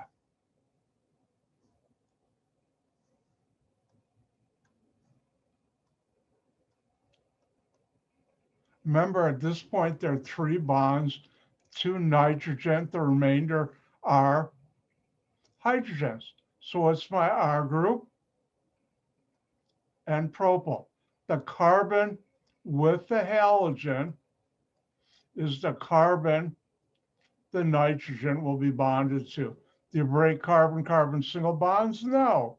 So I'll have 3 carbons.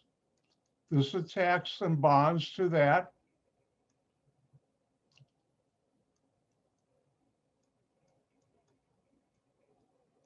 I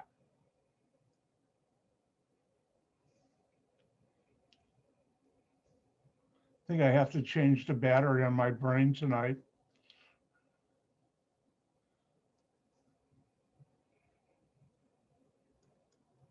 And you have nitrogen. Now in amines, nitrogen has 3 bonds. It already has 1. How many hydrogens? 3 minus 1 is the math hard in this class is 2. And that's how you do it.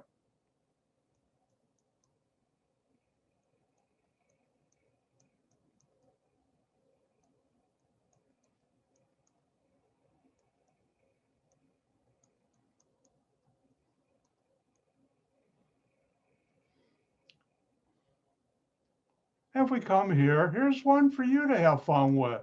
Have fun.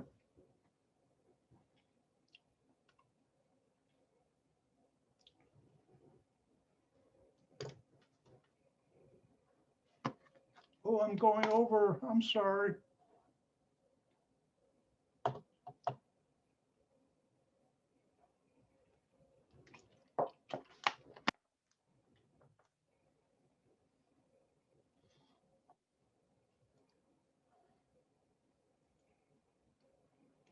Now watch out, Dr. White amines, I lose track of time real easy.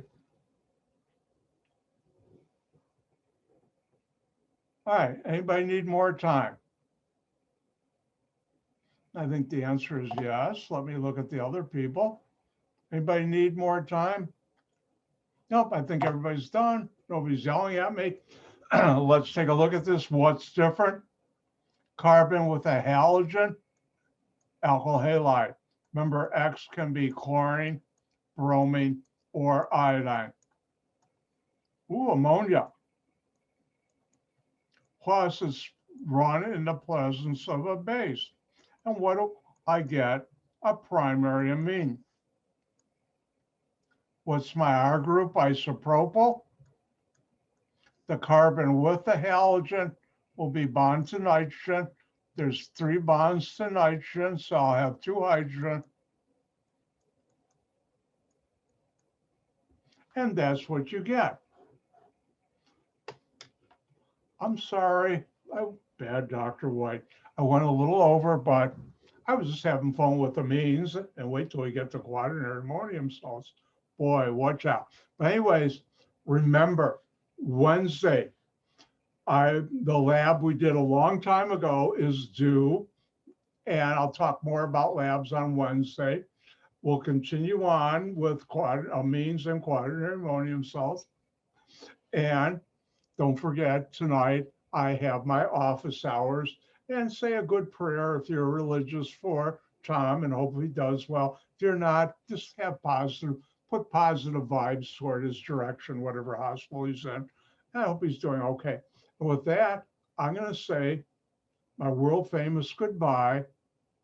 Gang gesund. Goodbye. I'll either see you tonight if you come to my office hours or on Wednesday. Enjoy the beautiful weather we're going to have the next day or 2 or 3. By the weekend, I can get out and do some trimming of my bushes. Yep, it's that time of the year. With that, gang gesund. I'll see you on Wednesday. Bye now.